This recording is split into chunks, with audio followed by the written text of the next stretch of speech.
This meeting is being recorded.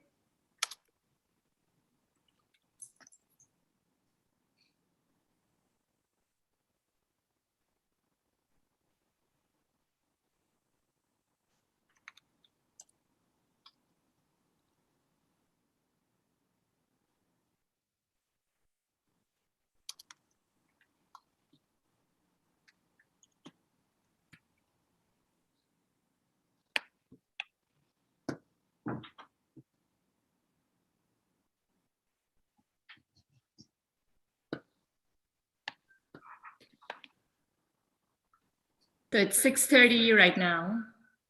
Yes, the YouTube is up. The transcription is up. And the recording is on. Okay. So moving forward, also, please, I just want to, yes? Oh, I'm sorry. Never mind. Sorry. Okay. YouTube is up, the recording is on, the live transcript is on. Okay, Great, so I'm perfect. going to move forward. Please decide who's going to save the chat at the end of the meeting so that we have that as well. William, is that something you can do? Yeah, I think if I'm made host or co-host, I can take care of that. So right. now I will change because I have to set all that up before I transfer host, okay? Thank you for your I routinely save it also, so I have it. Thank you. Barbara. Should we start? Yeah. We have a long agenda tonight. Hi, everyone. Welcome to the November Parks and Environment Committee meeting. I am Natasha Kazmi, and my fellow co-chair Barbara Adler is here, and she will be taking the minutes tonight. Thank you, Barbara. We have three main items on the agenda tonight, but before getting into them, I think Barbara has a public service announcement to make. Barbara, do you want to go ahead? Thank you. I do, just a very little one. The office has received several complaints recently about dogs that are off leash and on the lawns of Theodore Roosevelt Park. I just wanted to bring to your attention the fact that if you didn't know, the dogs are permitted off leash only within the fenced Bull Moose Dog Run, which of course is located within Theodore Roosevelt Park, which is the park around the Museum of Natural History. The fine for a dog off leash on the lawns is $100, and enforcement is in effect. Although we're not taking any questions regarding this topic tonight, please note that our January meeting will cover this topic very extensively. We will answer any questions you might have at that time. So please hold them until then. Thanks. Thank you, Barbara. I'd like to share my screen now. I'm going to start doing that.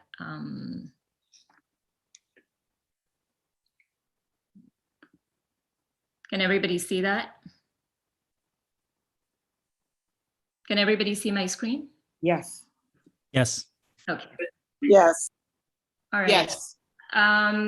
So our first item on the agenda is sanitation issues in Community Board 7.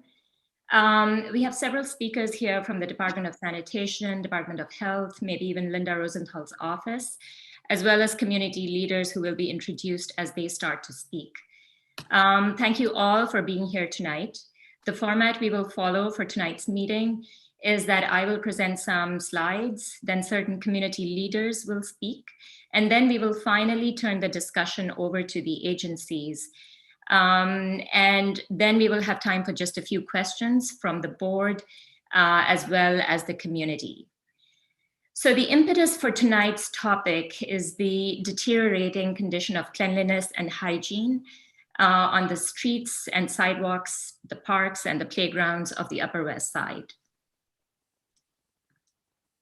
The problem is urgent, it's very visible and affecting everyone. We realize that the reasons behind this are many at the agency level, originating from the draconian pandemic-related cuts, resulting in fewer trash pickups. But many of the problems also exist at the community level, like the restaurants that could do so much more in collecting the garbage right around them, or car owners who simply do not follow alternate side parking rules, or dog owners who do not clean up after their pets. Despite reports that sanitation services have now almost entirely been restored, conditions keep worsening. proving that these services are not only critical, but also cumulative in nature and cannot be switched off without devastating consequences for quality of life and public health, even when they are switched back on after a while. So in preparation for this meeting, CB7 put out 2 surveys to the community. We thank everyone for their participation. This is an important initiative. For time management reasons, we are only able to share the key findings of the 2 surveys here tonight. But rest assured, if you filled out even one of the 2 surveys, your voice will get to the Department of Sanitation and the Department of Health, even if your specific concern is not addressed here tonight. So let's jump into the survey results. We polled our block associations. Thank you to the Coalition for Upper West Side Coalition of Block Associations. We polled individual residents and those residents who regularly, including those residents who regularly use parks and playgrounds. And the top concern is that of the rodent population. We asked for specific streets or blocks that are of concern, but the responses to that are just too many and too universal around the Upper West Side for me to list them here. From Central Park West to Riverside Drive, from 60th Street to 111th, from commercial establishments like Shake Shack, Chipotle, and McDonald's, to name a few, to residential side streets, even the avenues, and also construction sites and school blocks. In a city, in fact, that is just starting to recover from a global pandemic, reports of 14 serious cases of leptospirosis, which is spread by rat waste, including 1 death, is also alarming, to say the least. Other issues on the top of the list were overflowing or missing trash cans. Just by way of reference, 1 block fills over 1,000 trash bags a week, despite their limited area of coverage. Another top concern is loose trash on the streets and sidewalks. In the playgrounds, you will notice that there are 2 sort of interconnected issues, the overflowing or missing trash cans and visitors not disposing food properly. It's unclear how much they're related, but clearly that is also contributing to the rodent problem there. We also polled block associations for their top programming requests, and Rat Academies was right up there. Training regarding garbage disposal, training of building personnel regarding garbage disposal is also very important. And in my opinion, both these categories should be made mandatory by the city. Training regarding curbside composting is also up there. About 37% of the people want it. And through our outreach, we learned that the causes for resistance to this are that buildings believe that it would cause an increased burden on their staff. Some actually believe that the rodent problem would worsen because of the brown bins instead of improving. And also a lot of buildings said that they simply don't have the time to sign up, which begs the question why the Department of Sanitation actually doesn't just make enrollment automatic for everyone rather than asking buildings to enlist. Recycling of e-waste, fabrics, hazardous materials, that is also on the list of over a quarter of the respondents. And we know that the Lower East Side Ecology Center does pop-up events, but they're really very few and far between. We need more of those. And more food scraps collection options other than just the green markets that collect once a week. Reclaimed Organics, which had a location on 107th and Columbus, is no longer in operation, sadly. And I believe the composting at schools has also not restarted. About curbside composting, while we found out that close to half the respondents were not even aware that this was being rebooted by the Department of Sanitation, what we also learned was that close to 70% of the respondents have said that they will in fact use this service if it was made available in their buildings. So clearly demand is out there. I think we just need better outreach. There are some big picture questions that came up out of our outreach. First of all, missing trash cans. Intuitively, you would think that that's more trash cans can only be a good thing, but certain respondents actually said that they actually cause more litter because once they start overflowing, people just put more and more in there instead of carrying their litter home with them. I'm wondering if there's somebody on the call who can maybe address this later. Curbside composting, like I said, some people still believe, from buildings to individual residents still believe that it can actually worsen the problem of rats. 311 complaints, we found out that only 36% of the respondents have ever actually used 311 to resolve a sanitation issue. We certainly believe that more outreach is necessary here, but also some clarity about where these complaints go, how are they resolved, why not just report directly to the Department of Sanitation or the Department of Health. And finally, it would be good to know if there is any collaboration between the three agencies that are here tonight: Parks, Sanitation, and Health.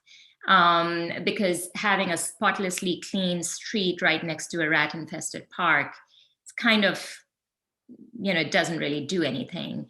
The problem is very fluid. It moves around, and it moves from outside of CB7's district into ours, and from ours into other districts. So a lot of coordination and collaboration is definitely necessary. And we also asked our respondents if they had anything else to share, and they had a lot to share. And I can't list everything, but I can give some major themes that were brought up. More communication between block associations and the agencies is definitely required. Increased frequency of collection from large buildings. The enforcement of commercial establishments, meaning restaurants, practices regarding trash disposal, as well as outdoor dining. Generally, there's a consensus that rat mitigation was better before the pandemic than it is now. Individual residents, they want more frequent street cleaning and also enforcement of alternate side parking violations. More cleaning in the immediate area outside all subway stations, which are heavily trafficked. More resources, funding, more support for organizations like the Doe Fund and One Block. We really need them. Commercial, and finally, if somebody could talk about homeless encampments and their rampant, unchecked sanitation issues. So those were all of my very brief comments about the two surveys that we ran. I now want to pass the mic on to some community leaders. And I'm wondering if anybody from Friends of Verde Square is here. Anybody at all? Okay, so it seems like nobody's here. They sent me their talking points, which I will get to after everybody else has spoken. But I'm wondering if Chris Giordano is here. Oh, hi, how are you? Good, how are you? Good, thank you. Chris, do you have, I actually have, sorry, this one last slide that I wanted to show people about, the Upper West Side Coalition of Block Associations. Chris was very helpful in getting us results from most of the members of the coalition. And as you can see, the coverage is very vast. So we're very confident that we have some good information in the two surveys put together. So with that, Chris, you can go ahead and start. You have 5 minutes and the floor is yours. I'll be brief. So to catch some folks up, the Upper West Side Coalition was launched earlier this year to help existing block associations and to support the creation of new ones. And we share a commitment to raise awareness and information around areas of concern like this one.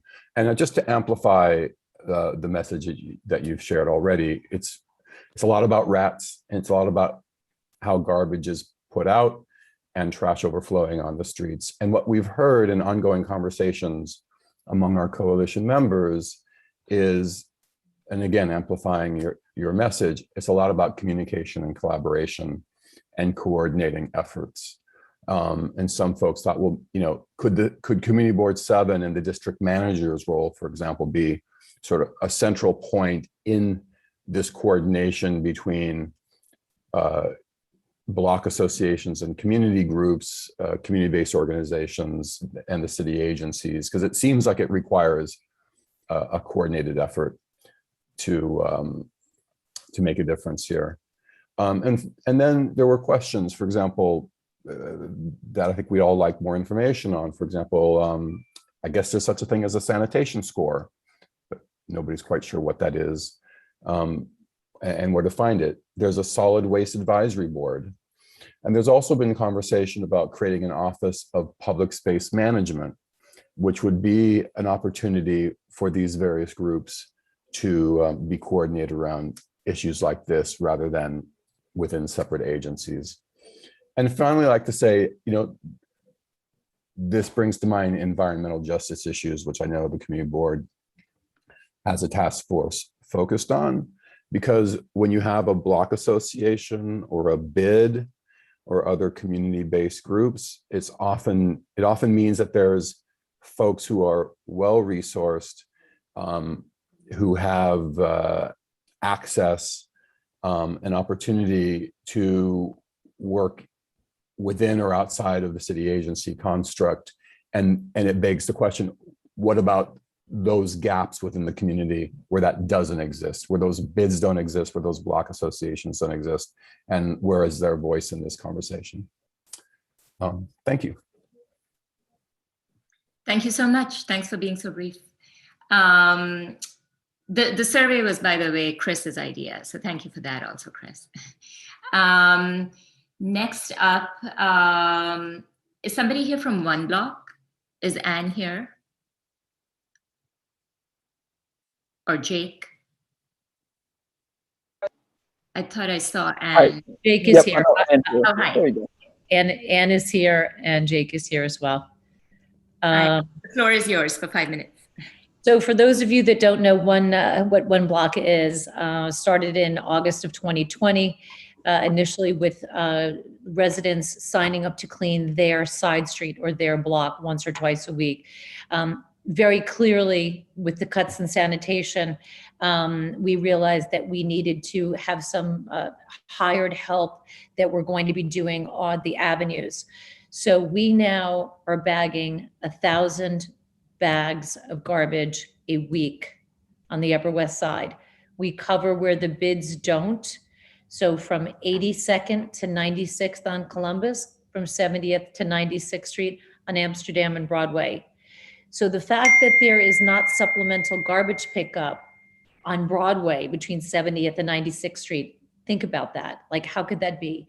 And if you don't have a sense of the importance and necessity of extra supplemental garbage pickup, you have to go outside those areas. If you go down to the upper 50s or down into the 50s or above 96th Street, as soon as you cut over on Broadway above 96th Street, the garbage cans are overflowing. So I wanted to speak to the missing garbage cans and the fact that garbage cans, there are some people that have been quite verbal, not a lot.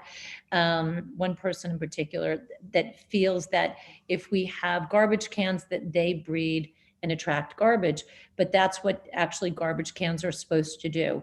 They have to be emptied out. They have to be on corners equally. We all have to share our space with a garbage can, but we need people to bag them and empty them more frequently. And if you are thinking about the areas that are seemingly more manageable, they have extra supplemental. The Lincoln Square bid, they have the Doe Fund. Doe Fund is being paid by some of the Central Park West buildings. And they also are throwing in their services, the Doe Fund, to cover the blocks at 72nd Street, the intersection, 72nd, 79, 86, and 96th Street. But without one block, and we are solely dependent on community and sponsorships. And we are raising our 3 men, and we have two men and one woman. We have 3 full-time employees. If you do not have people that are being supervised, that have a route, that know what they're supposed to be doing every single day, then it does not get done. And we would love collaboration. We have reached out to Goddard to say we'd seen their men wandering on the streets on certain days. Like, when are you doing that? Because then we'll take our resources and do something else. Because 7 days a week, we are doing that route. We are committed to doing that, but we need our community to help us raise funds, because our bag costs and our salaries are $16,000 every month. And Jake and I have been raising that money every single month, and I can't do it much longer. But without it, it's going to be a disaster. The problem is right now our funds have dried up a little bit because the community sees that the streets are clean, and they don't really realize that without us, the streets would not be clean. That's it. Thank you. Thank you so much. Is anybody from West 111th Street here? Michelle? Hi, everyone. So the last thing I thought I would be doing is talking to everybody about garbage and my disdain for it, but here I am. I'm a founding member, one of the founding members of the West 111th Street Block Association, which was established mid-pandemic. And we're actually a little bit outside of your catchment area. We're on West 111th Street, closer to Columbia. And we have a kind of a unique problem in that when college is in session, our garbage, you can imagine the additional number of students that come into our community. We have like it's a different feeling altogether. And that means lots of garbage, lots of pizza boxes, lots of late night snacking, and people who are messy, and just contributes to our overflowing garbage can issue. So we've been doing a couple of things. One of the things that I recently launched is called Operation Clean Biz. So this whole idea of communication was really critical. Personally paying visits to every single merchant on Broadway within the span of 1/10 to 1/16, talking to their managers, understanding what they're doing in terms of garbage pickup and cleaning their sidewalks, sweeping their sidewalks. And, it really took that very kind of like high touch communication. I also did another round with our Department of Sanitation partner, which we've been working closely with. This guy's amazing, Joe Ottamanelli. He's our district person for community engagement. And so, we made a round of visits. We found that a couple of merchants were only sweeping their sidewalks once a day. We convinced them to do it twice a day. That's making a difference. Right now, I'm reaching out to some of the retailers that are on our corners where the garbage cans are to find out if we can get sponsorship of Big Bellies. Now, the Big Bellies are really interesting, but nobody seems to know anything about them. Like, there is no contract through the department. Maybe it is. Maybe I can find that out today. But it seems like you have to go and you can sponsor through Department of Sanitation, but you need to negotiate through the vendor of Big Belly themselves. So it would be nice if there was some kind of coordinated effort through Department of Sanitation. I think the Big Bellies make a big difference. They compact, they're electrified, they compact, you can put more garbage in, and it's completely enclosed so rats can't get to the garbage. And so we're lucky that on our corners, we have all these corporate entities, T-Mobile, Walgreens, CVS, Citibank. So all of them have letters asking if they can sponsor Big Bellies at their corners. The other thing we did was we promoted the sponsor a bin program through Department of Sanitation.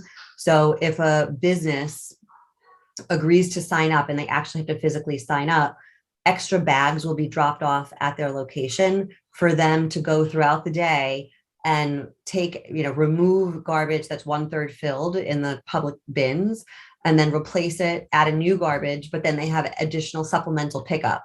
So there's a separate route for garbage pickup for businesses who registered for this program. It's a lot of work, I think, for the businesses. What I heard when I was doing this listening tour, I'll call it, is that, they don't have staff. Like, there's a major staff crisis. They don't have staff to maintain their business, let alone sweep the sidewalks or empty garbage cans on the corner. I think, so we're trying to incentivize the businesses to just do good, keep our community clean. We're celebrating one business a month as a Clean Business of the Month operator. We're celebrating them in our newsletter, and our social media. I mean, Citibank earned it the first month, and they were really excited. And some senior executive at Citibank received our newsletter, and it went all the way up corporate. And now this branch is being praised for like doing good by the community. So I think, that was a good anecdote. But I think it's like high touch communication, constantly going in. I mean, I found that it's like a constant thing going into the stores. They're not communicating with each other. So we're trying to foster that communication.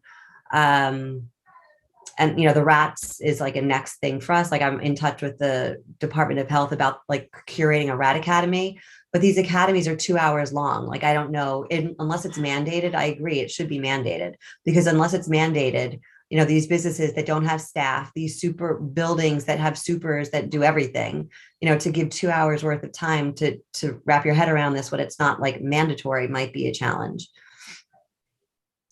That's it. Thank you. Thank you so much, Michelle. Is Peter Arnson here from Columbus, Amsterdam? Yes, I am. Hi, Natasha. How are you? Well, hello, everyone. So my name is Peter Arnson. I'm with the Columbus, Amsterdam Business Improvement District. We operate north of 96th Street, between 96th and 110th. And we've been there for since the mid 80s. I came in the late 90s, and we have one sweep a day in the morning.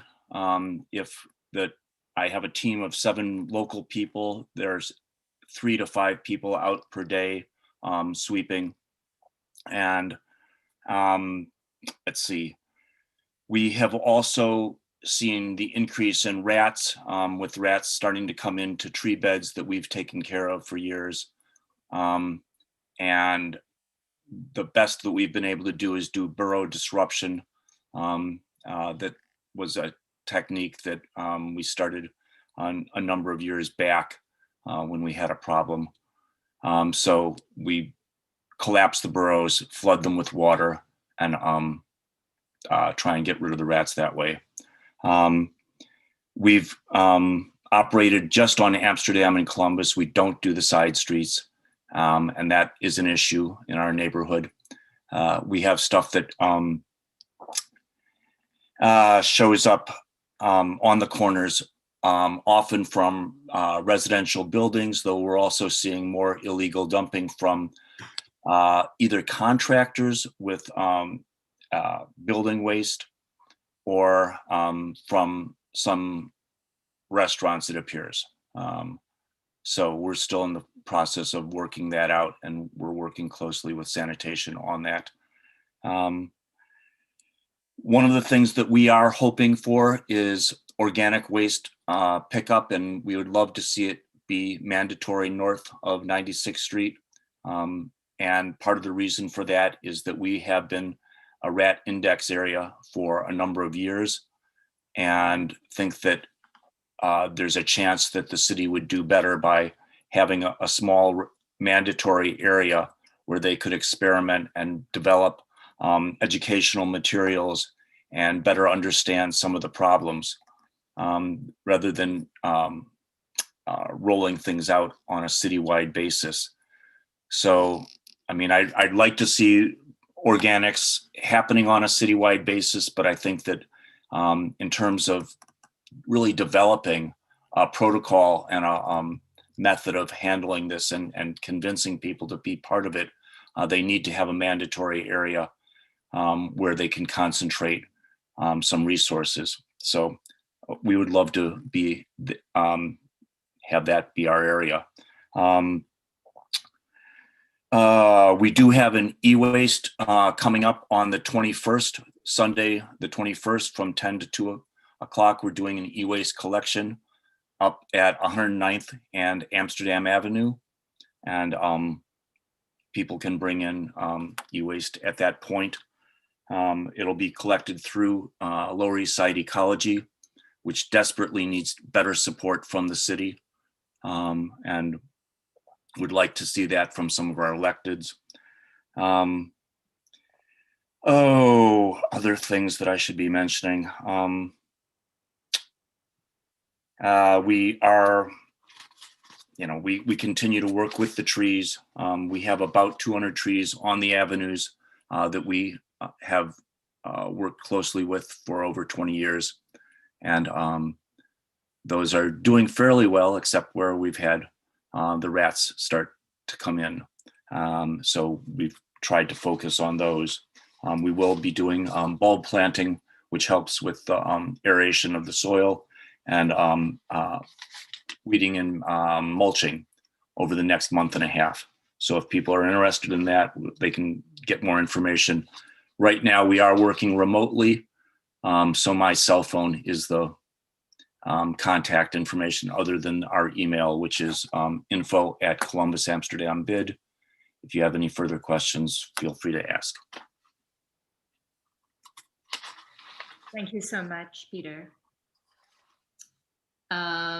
Now, would Holly or Seema, I guess it was Seema who was going to speak about the northern side of the district and the work that she did on the environmental justice presentation for the community board. Seema, are you there? Yeah, I'm here. Thank you. Is it okay if I share a presentation? Yes. Great. Give me 1 second. Oh, it says I can't share? Oh.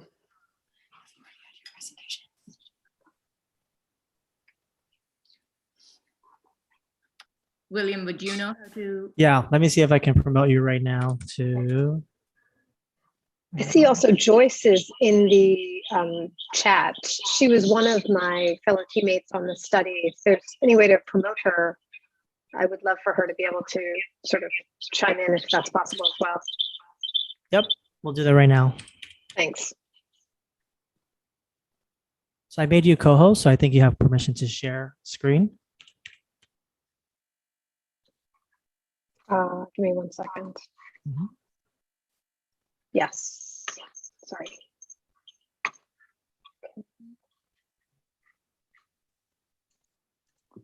I bumped Joyce up to panelist. Oh, great. Okay. How's that? Can you see that? Yes. Yeah. Okay. Great. And Joyce, please feel free to jump in at any point. So I did this study under the leadership of, Joyce, Rosa, and I did this study under the leadership of Polly and Rosa, who were the chairs of the environmental task force for the CB7 district area.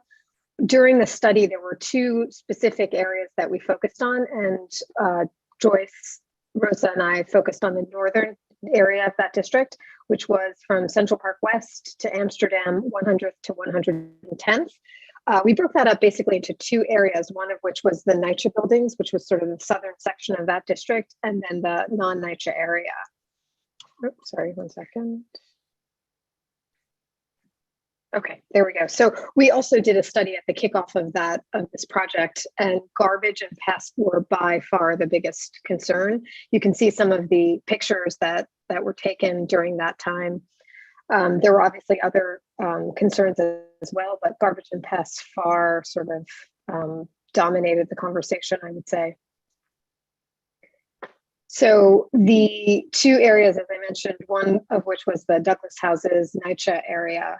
The fundamental problem there is that while there are locations for garbage, it is just fundamentally not enough for how much garbage is being created. So you have constant like overflowing garbage, as well as just rife with, rat issues as a result. The picture on the right, in the upper right, is at the northern part above the Douglas houses area. And that's also similarly, we have narrow streets in this area and tons of garbage, especially on garbage days, but just generally speaking, all around. We have the whole overflowing garbage bins, as Natasha and several of the other speakers were talking about. This is a survey that was done by a conversation with Daryl Miles, who is a longtime NYCHA resident as well as a leader in the housing area. He fundamentally talked about that the garbage, the small bins that were available for people to dump their garbage were just not enough. Each of the buildings has something like 180 apartments, and the amount of space given for their garbage is just not enough, leading to all kinds of rodent and pest issues. So these are some of the pictures of the areas. This is within the Douglas houses area, and it's just a mess. This wasn't even garbage day. So, and this is areas north of the Douglas houses area. So this is around 104th to 110th in that same area. And same fundamental problem, not enough garbage pickup. There's separation, but there's also dumping. So it mixes recyclables as well as just plain garbage. Yeah, it's just a difficult situation leading to all kinds of rat problems. I think that's it for me in terms of slides. Joyce, would you like to jump in and say something?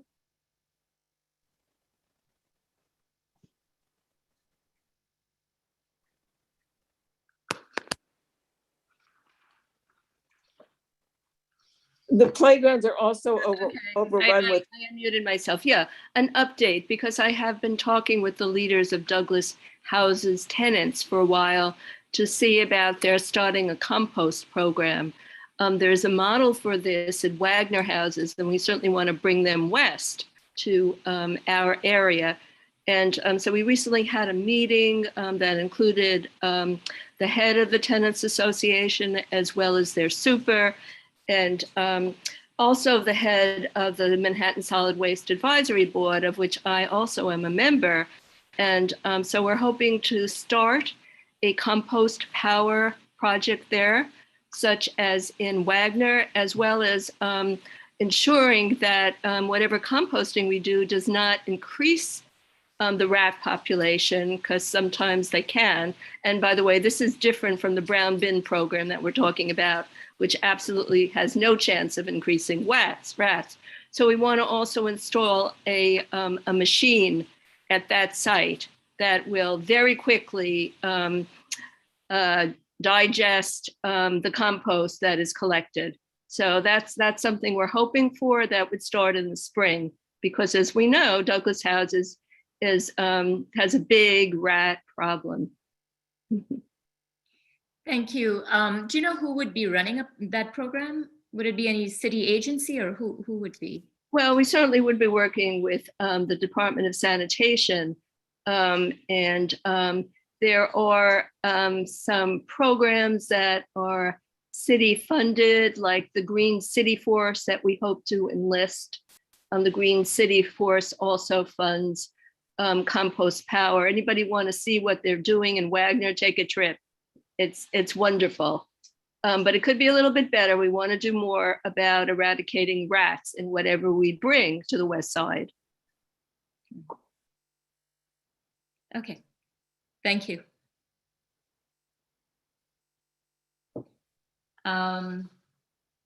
Is that anything else, Joyce or Seema?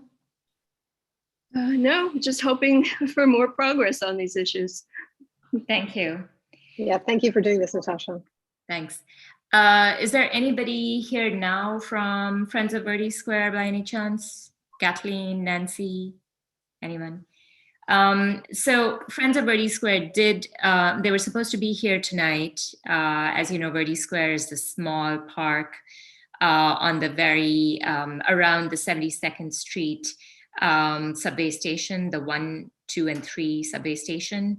And this is a nonprofit. Their representatives were supposed to be here tonight, but at the last minute, they couldn't be. But they did send me their talking points, and I'm going to read them out to you now.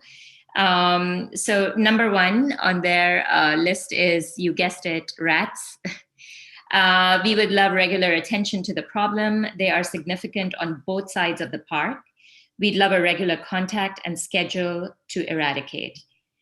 Number two is garbage. We as volunteers do our best on Saturdays to remove what is inside the park. If attention could be paid to the perimeters on a regular basis, that would be helpful. Number three is urine. Yes, a subject unto itself. There are areas which can be pointed out where the urine buildup is significant. They need to be scrubbed regularly. There seems to be no attention to this problem at all. And lastly, number four, cleaning off the benches, which are made of wood and stone around the rose bushes. There is pigeon waste, food, drinks, sticky liquid, and regular attention to these would be helpful. That was a synopsis of the Friends of Birdie Square and what they, the problems that they encounter every Saturday. I wanted to know if anybody's here. I think Erica is here from Linda Rosenthal's office. Sorry, I was muted. Hi, how are you? I'm Erica Overton from Assembly for Linda Rosenthal's office. I just want to, because we had originally talked about composting, and I just wanted to, the Assembly member had, we had received from various constituents in different buildings that they received a notice saying there just wasn't enough excitement or interest in doing composting on the Upper West Side, which was kind of crazy because we were talking about like Lincoln Towers, 11 Riverside Drive, and the number of buildings that were reaching out that received this notice. And then the Assembly member wrote to Sanitation, and then they brought back the program, which was supposed to start on November 1st. And then there was a bunch of staffing shortages.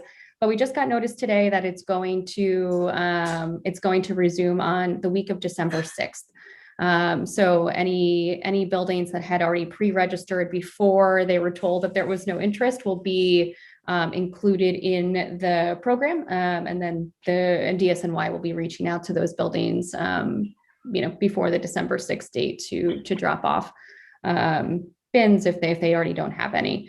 But I just want to give that update, and also Leanne, thank you. The Assembly member has met with Leanne in one block a few times, and so we appreciate everything they are doing, and we've also been working with many constituents before the pandemic, during the pandemic. The Assembly member testified before City Hall, before the city during the pandemic, requesting and gave a shout out to all of our volunteers who are working, but saying that they needed to restore the budget to DSNY. And so most of it was restored, but we continue to receive complaints, and we just had a sanitation audit from 77th to 79th Street along Broadway, where DSNY went into different businesses and spoke to people who were just throwing their trash out and they weren't actually maintaining. And so little things like that. And so, continue to work with everyone to make that everything, cleaner Upper West Side. Thank you. The audit that you just talked about, are the findings out now? Can you share more about those findings? I don't know if it's like a finding. It's like, so DSNY goes and they went to 79th Street. I think it was from also Amsterdam, Broadway. And they were talking to different businesses there, because a constituent called on 79th Street just saying that there was a lot of, they were naming businesses and saying that it just wasn't clean outside of those specific places. And so DSNY went and did speak to them. I don't think they issued any summonses at the time. It was more of like a chat and a warning saying like, this is now on a list, and we're going to be watching this area more frequently. And so I don't think it was, I don't know if there's been any fines since then. But that was the gist of it. I can speak to the fines. So there is a new person that I'm dealing with from the Department of Sanitation who's quite responsive. One of our members looked down at 71st right in front of Trader Joe's, took a picture of something. It was a real hot mess. I sent it to him.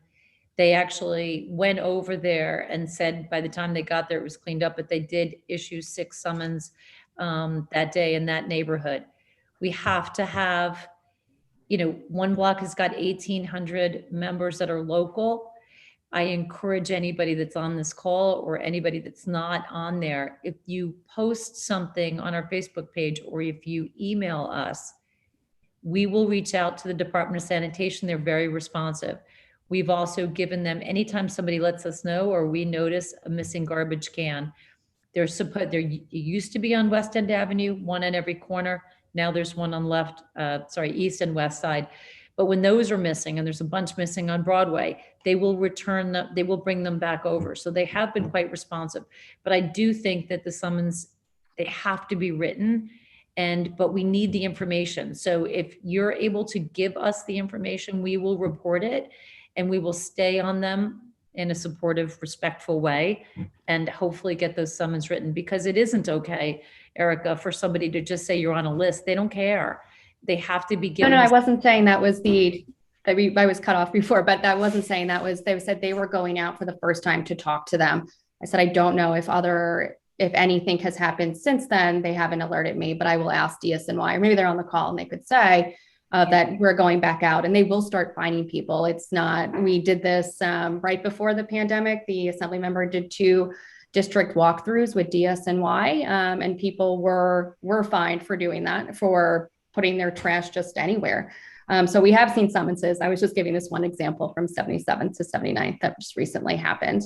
But also, yes, for the missing garbage cans that Leah mentioned, right before, also there was a letter to DSNY because they had removed garbage cans in an effort to curtail littering for a little bit, which didn't really work out. And so there was a list of garbage cans that had to be replaced, and those were eventually, many of them were replaced. So I definitely hear you on those. Okay. Yeah. We get them, if you let me know, we get them in a day. So we don't have to write a letter. You just have to email me and we will get them. They're bringing them over. They have them at 59th on 57th Street, and they will return the garbage cans.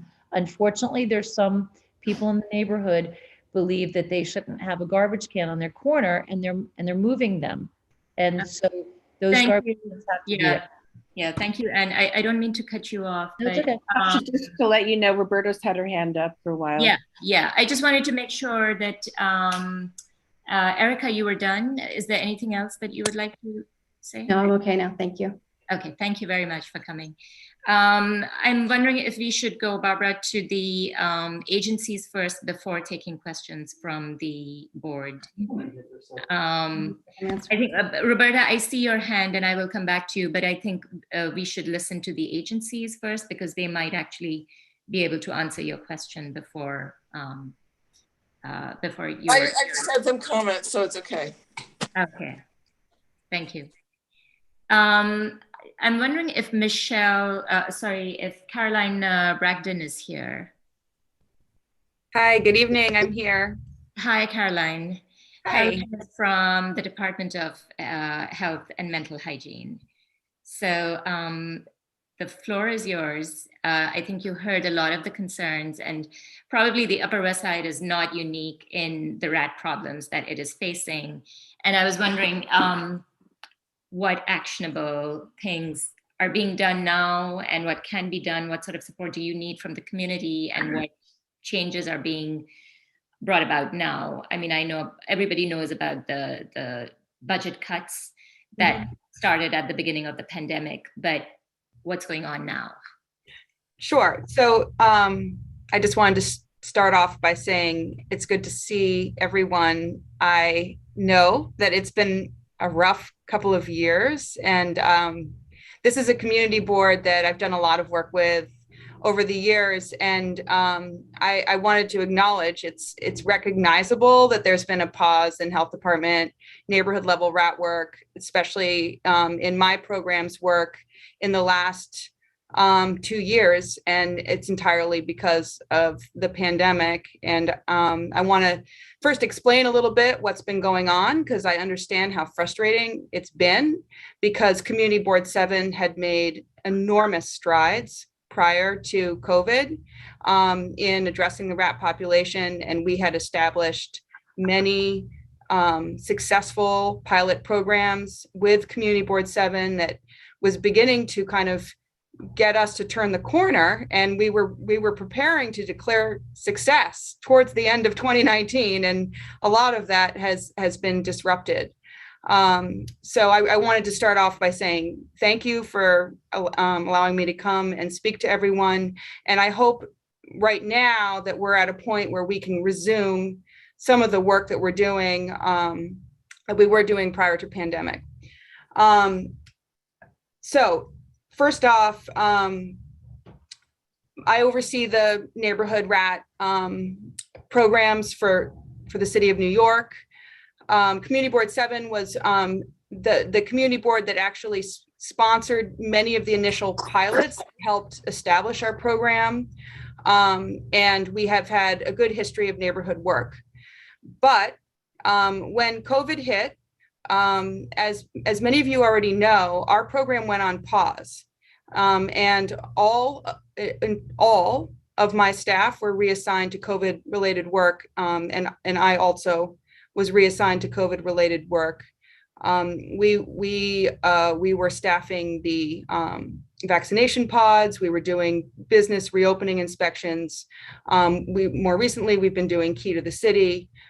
We have not been doing the routine neighborhood work that you all had begun to expect from us, and that many communities across New York City were expecting from us. As of today, the good news is my staff returned to work today. They were released from Key to New York City. It was enormously helpful to have the New York Times article point out how bad it's gotten. That definitely preempted some interest in getting our staff back. Our staff are back, and I'm working with them now to catch up on an enormous backlog of complaint inspections.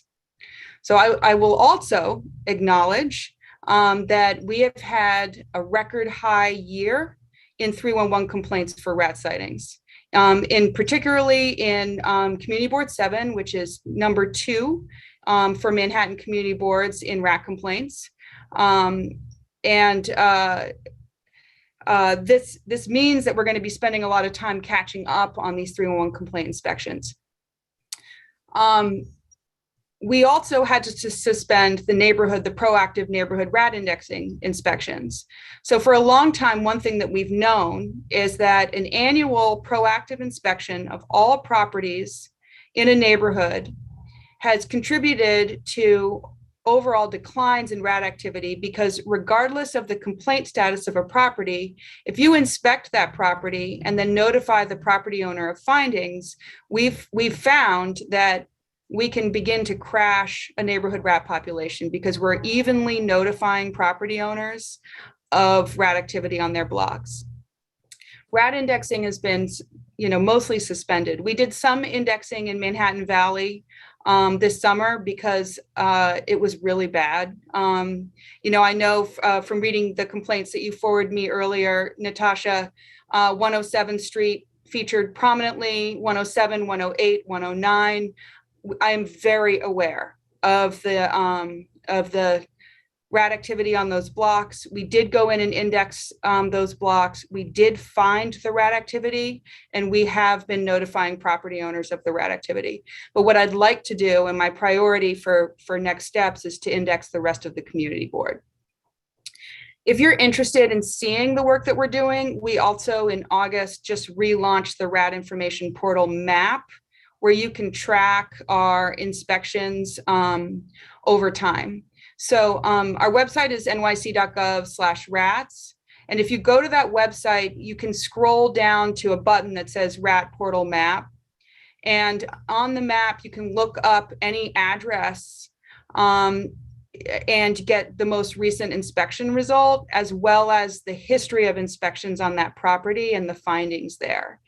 This can be very helpful if you're feeling frustrated, which you should be, about repeat complaints on a property and this feeling that nothing has happened. A lot of times it's reassuring to know that we actually have been there. We have inspected. Sometimes what's actually happening is once we inspect, if we find rats, we notify the property owner, and then we have to give them time to take steps to remediate. So sometimes you might be in that time window where the property owner has been notified that they need to take remediation actions, and then we're waiting to come back and re-inspect.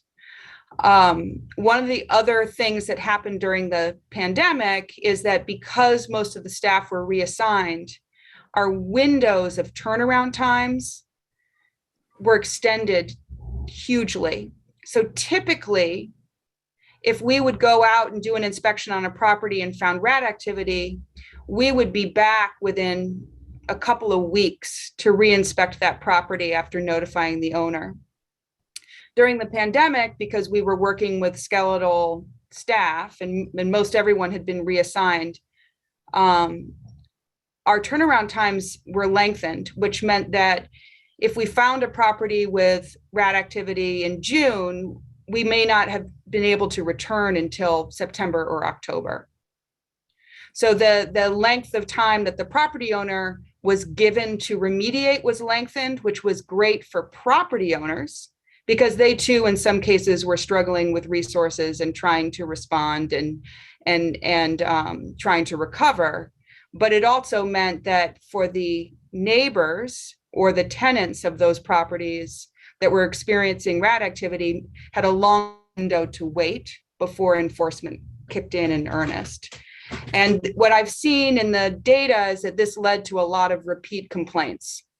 So the proportion of complaints that I have that are actually what we call duplicates, where the same property will get 3, 4, 5 complaints piled on top, has increased incredibly.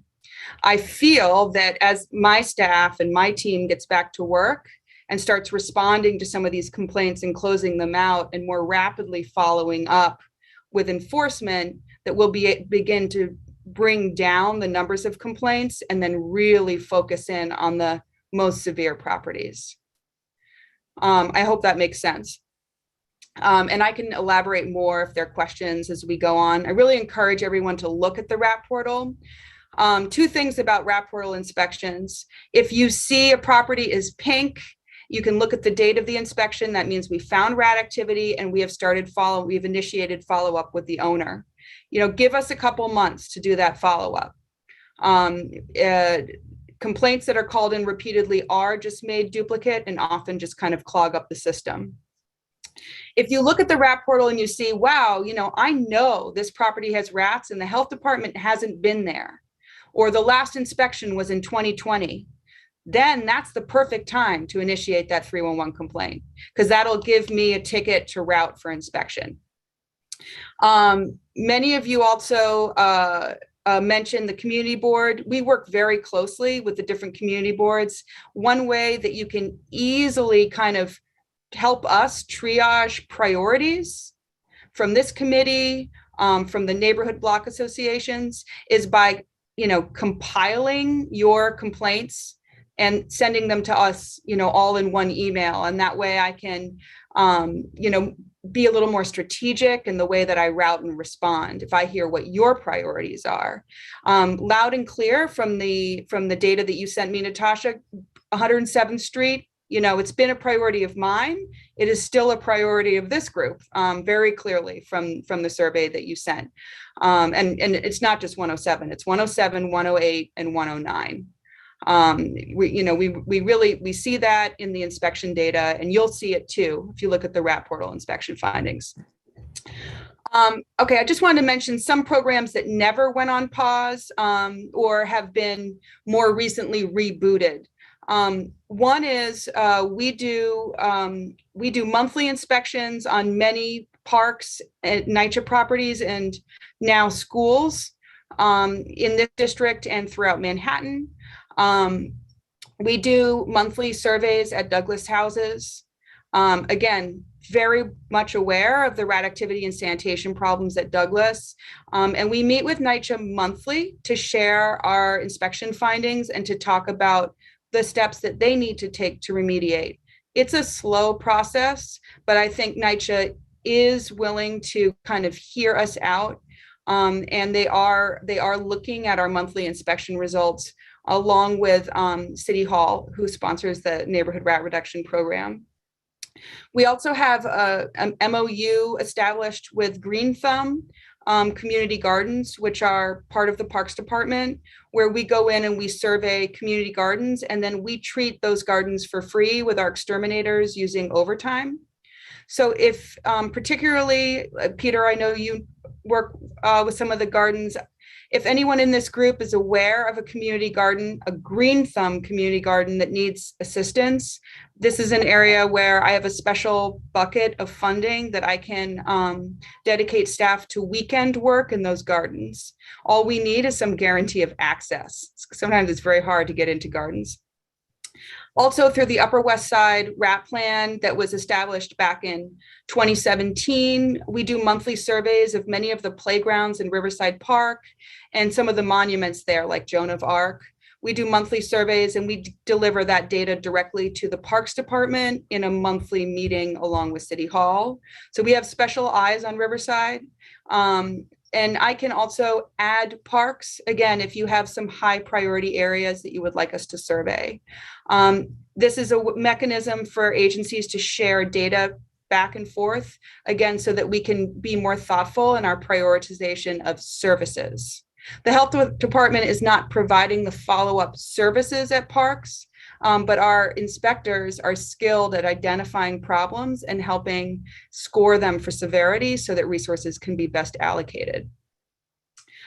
Finally, we have through the City Cleanup Corps, which was established with federal COVID funds, we have some city seasonal aides that are now surveying schools on the Upper West Side and in other areas of Manhattan.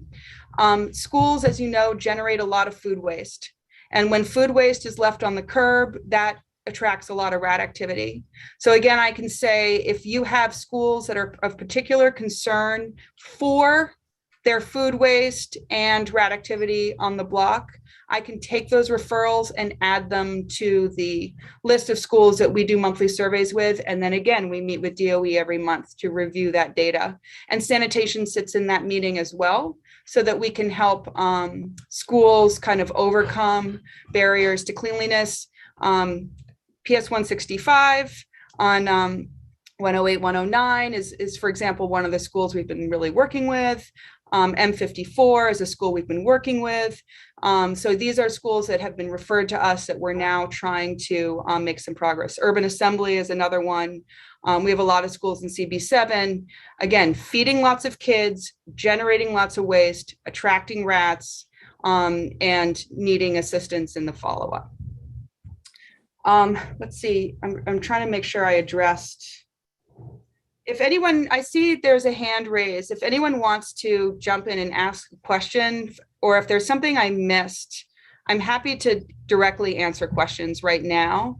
And I'm also going to pull up my notes to make sure I said everything I set out to say. Does anybody want to directly ask a question?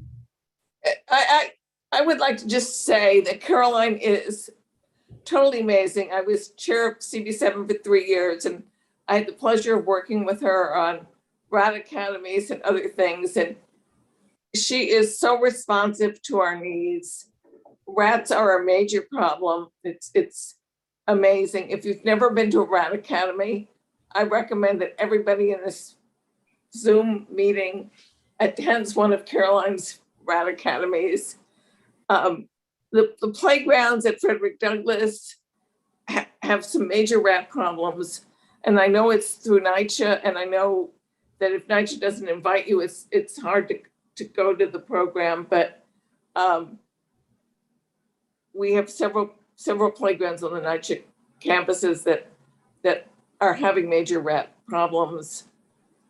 And last week when I walked past, on Saturday, when I walked past 77th Street where the Shake Shack is, there was a dead rat on the street. And I think Shake Shack should be responsible for cleaning it up. Thank you, Roberta.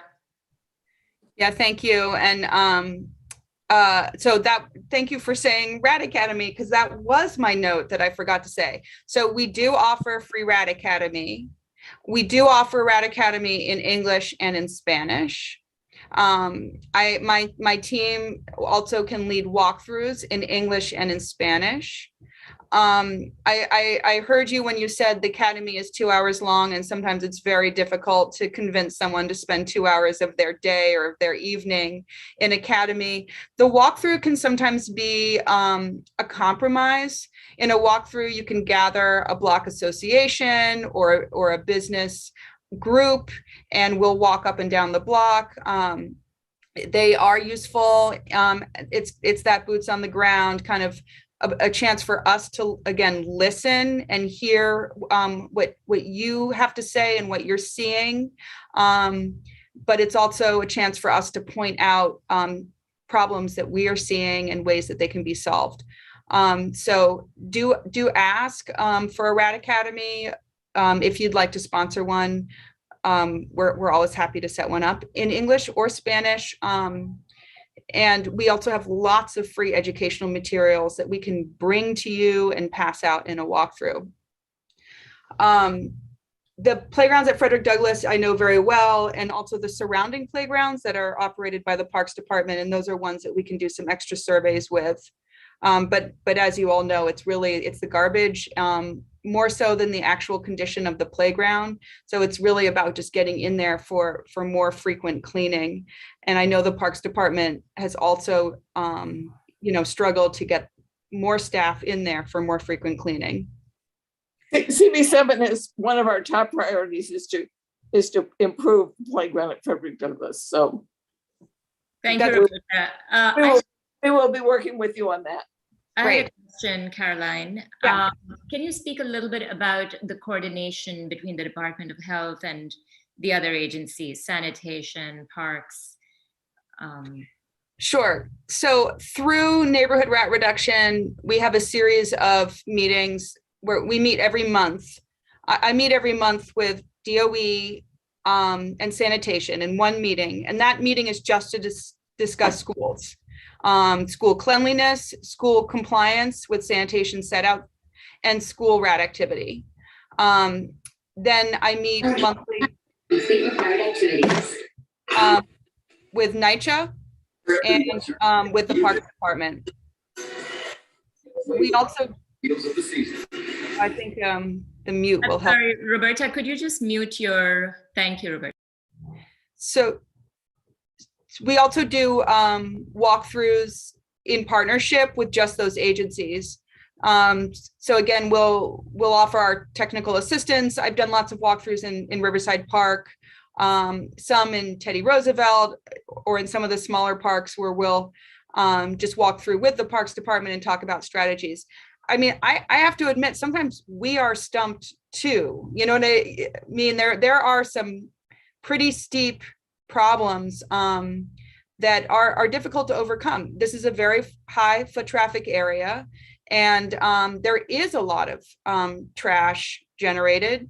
And right now there's also a lot of just outdoor eating. Everywhere you go, there's outdoor eating, and rats thrive when they can find food, and they're finding a lot of food right now. So it really is a partnership between the community, the businesses, the residences, and the agencies.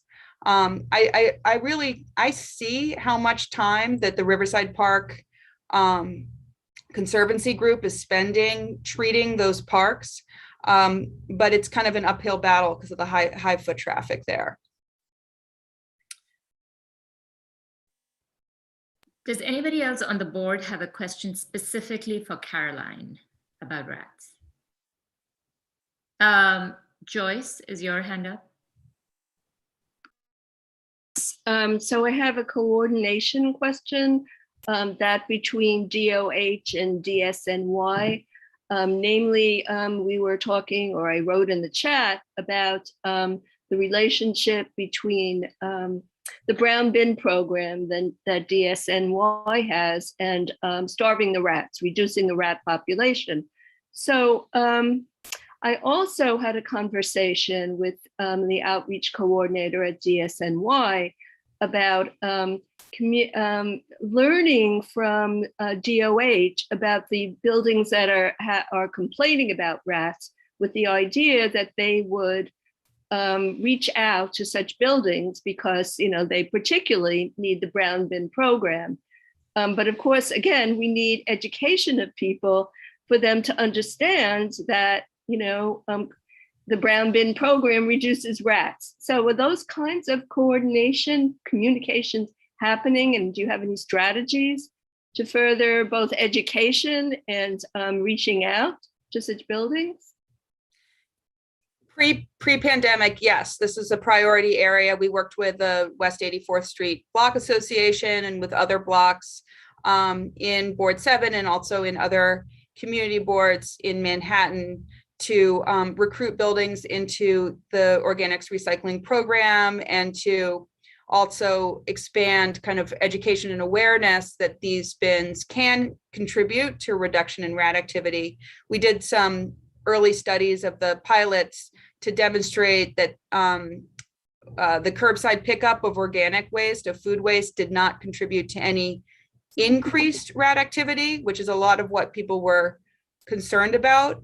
I can say that we didn't see any evidence of increasing rat activity related to the organic bins, but we also weren't definitively able to say that there was a sharp decline in rat activity either, and that was mainly because there just wasn't enough use of those bins, so if 1/10 of residents recycle their food waste, there was still ample food waste available. So that was very frustrating. So I agree there needs to be more education around organics because organics was on pause during the pandemic and is just resuming. Those partnerships haven't started back up again, but I'm sure that they'll be reestablished over time. Right now, we are in emergency response mode still. And the priority of my program for this minute, for November and December, is to reduce the backlog in 311 complaints and enforcement inspections. So what I'm striving to do right now is bring the backlog down to 0 in Board 7 and in the rest of the neighborhoods we work in. And then we'll resume the more proactive work and the more of the outreach work in the new year. Okay, thank you. Thank you very much. Seema Reddy, do you have a question specific to Caroline, please? Yes, my question is, just to get a better sense of the timing we're talking about, Caroline, is this, you're talking about indexing and dealing with the 311 complaints. How long do you think it will take before we sort of start to see some reduction? And also, does the winter help with any of this? Yeah, good question. So yeah, first of all, we are coming out of, a record warm, wet summer. We had, it was kind of the perfect storm in terms of rat activity. We had a very long summer. And a lot of people, again, outdoor dining, whether it was in an outdoor dining establishment or just in a park, people were all, back out in force. This was a summer of very heavy rat activity, and we saw that through the failure rates from our inspections and from the number of 311 complaints we received. As the weather gets colder, humans will go inside. There will be less food waste in the parks and playgrounds and on the street. And rats and mice do not do well in the cold. And there will be a reduction in their reproduction. And we are going to start to see declines in rat activity. I'm thinking, again, the weather just started getting cold this week. I think you should see declines in rat activity over the next several months, assuming that it gets cold. The colder it gets, the better. We need a few sustained days of freezing cold weather to really impact rat populations. There are enough warm pockets so that you will continue to see rats. It just probably not at the rate that you're seeing them now. In terms of our inspection and enforcement work, right now the turnaround time looks like this. We'll do an inspection today. If we find rat activity, we'll take a few days to identify the property owner and mail that owner an order to abate. They are then given 2 weeks minimum to take steps to respond to that failed inspection by cleaning up, hiring an exterminator, responding, sealing up their holes, doing whatever they need to do to respond to that failed inspection. We'll do a second inspection, and it's a compliance inspection. If they fail that, then they're issued a summons to oath, administrative tribunal and hearings, and they're given a base fine of $300. At that point, if the property owner still hasn't remediated, we will send an exterminator out to treat the property, and then we bill the property owner. That whole turnaround time, typically for the whole process to take, is 3 months. Right now, because of the pandemic, that turnaround time is looking more like 6 months. And we're going to be, as we reduce the backlog, shortening that turnaround time. So that's on one property. At a neighborhood level, you can see it takes a while. But that's why we have proactive RAD indexing, where we go in and we treat the whole neighborhood at one time. So we're not, struggling with 311 complaints. You're struggling through one property at a time. In the neighborhood work, you're working at the block level. I hope to have that neighborhood indexing program back in place by January, and then you should start to see things speed up after that. I'm happy to give you all regular updates, and again, you can keep track of our inspection work on the RAP portal. Thank you. I think Ken would be next, but I just want to be mindful of the time and that we have other speakers also from the Department of Sanitation and 2 other items on the agenda. So Ken, if you could ask your question, go ahead. Okay. Yeah, thank you for this really illuminating presentation. I think we should have empathy for city officials working on this, because we've sort of encountered a perfect storm of cuts to the budget. As you said, the breeding has thrived because of the weather. And also one thing you haven't mentioned is during the pandemic, everybody's been ordering stuff in, ordering food from Fresh Direct and such. So there's a lot more waste, which has food on it, which often isn't properly cleaned when it's disposed of. So I assume that's another issue, contributes to the perfect storm. 2 things. One, I think it would be really important in the communication on the composting. I've heard from my neighbors that they don't want composting because they think it'll attract rats. So that should be front and center with exploding that myth. And also another thing that hasn't been mentioned is the feeding of animals like pigeons.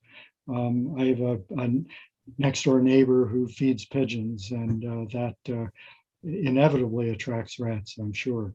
It'd be really great if we could have a city law against that, like San Francisco does, but we don't right now. So, but anyway. Yeah, unfortunately, all we have is a poster. So we do have a laminated poster that says "Feed a pigeon, feed a rat," and many people have taken those posters and kind of put them up in the common areas of their buildings, or you can put a laminated sign on outside a garden or a park. We're doing our best to communicate that message, but what we found is that bird feeders in particular are quite determined and often, won't listen. So the next best answer, and Peter has heard me say this many times before, is just to follow after the bird feeders and clean up after them, so that more damage is not done to the neighborhood. It's a very problematic issue in New York. Thank you. Peter Arnson, do you have a question for Caroline? I do. Thanks, Caroline. Looking forward to working with you in the new year with the indexing. It really was a tremendous method of dealing with the neighborhood problem. I wanted to mention that the community board's district service cabinet has traditionally been a good way for agencies to communicate with them. And as we get the district service cabinet back up and running, that will be a possibility again. So just, I wanted to mention that. The other thing is, Caroline, the commercial haulers and that are picking up from restaurants. We have a lot of restaurants in our neighborhood. I would love to find somebody that had a good connection with the Business Integrity Council, because that's where we should be able to get garbage haulers to pick up on a more timely basis, and also to start implementing organics collection from the restaurants also. So I'll just leave it there. Yeah, excellent point. And I'm I see Marissa is here, so hopefully Marissa can elaborate more on that. All right, we'll just take one more question from Polly, and then we have to move on to the other speakers from the Department of Sanitation. Thank you. Hello, Caroline, and thank you for all the information that you provided. Everyone keeps mentioning that the rat population is increasing, and one of the things that you mentioned was an extermination campaign. Has sterilization been introduced as well? Hi, I think I think you may have emailed me about the ContraPest. I have received some inquiries about ContraPest, which is the birth control for rats. It's a product that's on the market. It is being marketed quite heavily by the company that develops it. And I'll just make a couple of comments about it. We did test ContraPest several years ago. It's a very expensive product, and it was very expensive to use. We tested it at a NYCHA development in the crawl spaces. And unfortunately, we didn't see a dramatic decline in rat activity in the areas that we tested it. But part of the reason why was because it was a very difficult product to deliver to the rats. It's a liquid product. You had to put it in little dishes out, and then, have the rats come and consume it. I think that they have some work to do on the delivery and the cost. Long term, there's a lot of potential for new products. ContraPest is good in that it's not a toxic product. It won't kill predatory birds, for example, which is a huge concern in areas like Riverside Park and Central Park and Theodore Roosevelt Park. They try not to use second generation anticoagulants out of concern that they may accidentally kill a hawk or an owl. But because ContraPest is so expensive, it's not really a feasible product to be using at this time. I think they have work to do, but we will go back and reevaluate the product as they do that development and that work. Thank you. Thank you so much. Caroline, I hope you do stay on, because we may have more comments or questions for you, but thank you so much for joining us, and congratulations on coming back to work. We're all very, very happy about it, and we're rooting for you. Thank you. Is Marissa Yanni on the call? Yes, on the call. Hi, Marissa. I was wondering if you would like to speak. There were you've heard from so many people in the community now, and I'd sent you a few questions in advance. Yeah, thank you so much. So I'm just going to go through some of those questions that you sent me, kind of say it like a narrative sort of way, and then we can get to questions, if that works with you. I know a lot was covered already in the meeting, so just want to make sure. So hi, I'm Marissa Yanni. I'm the Manhattan Community Affairs Liaison for the Bureau of Community Affairs for the Department of Sanitation. Just to go through a couple of notes that I was given. So the frequency of trash collection and street cleaning. So street cleaning, that's alternate side parking, is only once a week. That has not changed. That came from the mayor's office. So we're assuming once we get our new mayor in January, that may change. For trash collection, for residential, I believe in your district, it should be 2 to 3 times a week, which is actually more than it is in the outer boroughs. And then for corner litter baskets, is about once a day that all corner baskets are serviced. Those are the corner trash cans. talking about the impact of outdoor dining sheds on garbage. So that has been a bit of an issue and a struggle for us just to get around those things. A lot of businesses don't keep them clean, which is a little annoying. So that's where you get a little more rat activity and it just doesn't look as pretty.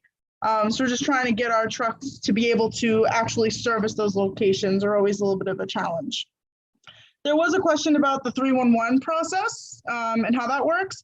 So 311s will come in, they'll get sent directly to the Department of Sanitation, and then we triage that to figure out which which unit that it should go to and which district that it needs to go to. And then they respond to that and the appropriate office will investigate, and then they're going to close out that record. There is another, so you can call sanitation directly. You don't have to call 311 if you don't want to. I'm going to put this phone number in the chat. We have a customer service unit. So instead of dialing 311, you can just call us directly. And that way you'll be able to talk to sanitation folks that work with sanitation, not 311, who have to deal with every agency. So they don't really know all the ins and outs. And then we'll be able to either just send that as a regular record and complaint over to the district, or we'll be able to just call up the district superintendent and get something taken care of for you, depending on what it is, of course. So I'm gonna put that number in the chat. Do not let me forget. I wanna keep going through this. But call us directly, don't call 311, they're really not that helpful. There was a lot of questions about recycling for e-waste, fabrics, and hazardous waste, and electronics too. So for electronics, we only have curbside collection in Staten Island at the moment. There is eCycle NYC for apartment buildings with 10 or more units. You can actually just bring your electronics downstairs into your building. We also have our safe events. A lot of those have passed already. Those through the month of September and October. So we're just waiting on new dates for any upcoming ones. But you do have your special waste drop-off location. For Manhattan, it's 74 Pike Slip down on Cherry Street underneath the Manhattan Bridge, if you want to bring that down there. For textiles, I'll put the link in the chat, but Donate NYC, where you can go, you can look for places in your neighborhood even, where you can just drop off any material that you have that you think can be donated, specifically textiles. And Refashion NYC, where you can have a textile clothing bin in your building, depending on how many units you have, it has to be 10 or more. For hazardous waste, same thing, we're safe disposal events. We're just waiting for any upcoming dates to come out. Those have all passed already. And of course, your special waste, which is at 74 Pike Slip. Regarding homeless encampments, so we work with the Department of Homeless Services. We cannot remove anybody's belongings on the street if they say that's their belongings. So if it looks like an old beat up cart and then a weird bag and a quilt or something, and you're like, this looks dirty, this looks like no one should really own this. If someone says they own it, we cannot remove it from the street. If we, Department of Homeless Services, their outreach groups work with an individual and they wish to accept services, then they will call DSNY. We will come out there, clean up whatever is left, whatever they don't want to bring to their temporary housing or shelter with them, and we'll clean up the area. But if someone's living there and they say that's their belongings, we really can't do anything about it. We're not allowed to take their belongings. The last question was about what's our plans for under the new mayor. I guess we'll find out when we have the new mayor. We are hoping that we will get an increase in funding with the new mayor. And also we have a brand new city council starting in January, which is very exciting, and they'll be passing the budget. So a lot of new faces, specifically here in the Upper West Side. Well, a familiar face, but you're getting a new person. So hopeful to see what will come of that and what will happen, but we can only wait and see for that as of right now. And I'm just adding the customer service unit and the link for Donate NYC. And I realize I speak very fast because I'm from Brooklyn, so do let me know if I missed anything or if you have any questions. Thank you, Marissa. Does anybody have any questions for Marissa? She's here from the Department of Sanitation. We have somebody else who'll be talking about curbside composting, but any questions, sanitation related questions for Marissa? Yes, this is Polly Spain. I have a question, Marissa. Yeah. Will the Department of Sanitation at some point retrofit the trash bins to make them Wi-Fi, so that this way you guys can get information on the volume and the capacity and the overflow of the trash that's being put into the containers on the streets. I mean, Baltimore is using it now, so I'd like to see a pilot program, if it's not being done already, where we retrofit our trash bins in the street, so that this way you can get information on how to respond to those areas. That is really, so no, we do not currently do that. That sounds pretty awesome. I would say for funding purposes, we definitely don't do that. But Natasha has my email. If you could maybe send her that, if there's an article or anything about how that's happening in Baltimore, Yes, that it's in sounds Baltimore. great. That sounds super interesting to learn more about. Okay. Again, hoping we get more funding that we can do something cool like that. But that would be super helpful. And then at least we would know even before you see it that it's Exactly. overflowing or what. Yeah. That is very interesting. Unfortunately, that's something we definitely don't have the capacity to do right now. Okay. Thank you. Seema? So I have a question, Marissa, about illegal dumping. So we have a garbage can that's, or several in our neighborhood, and there's just all kinds of residential waste, mattresses, furniture, you name it, that's just being dumped at the corner. Is there any sort of recourse for us? I'm sorry, say that last word one more time that you just said. The last thing. Just anything that we can do about it?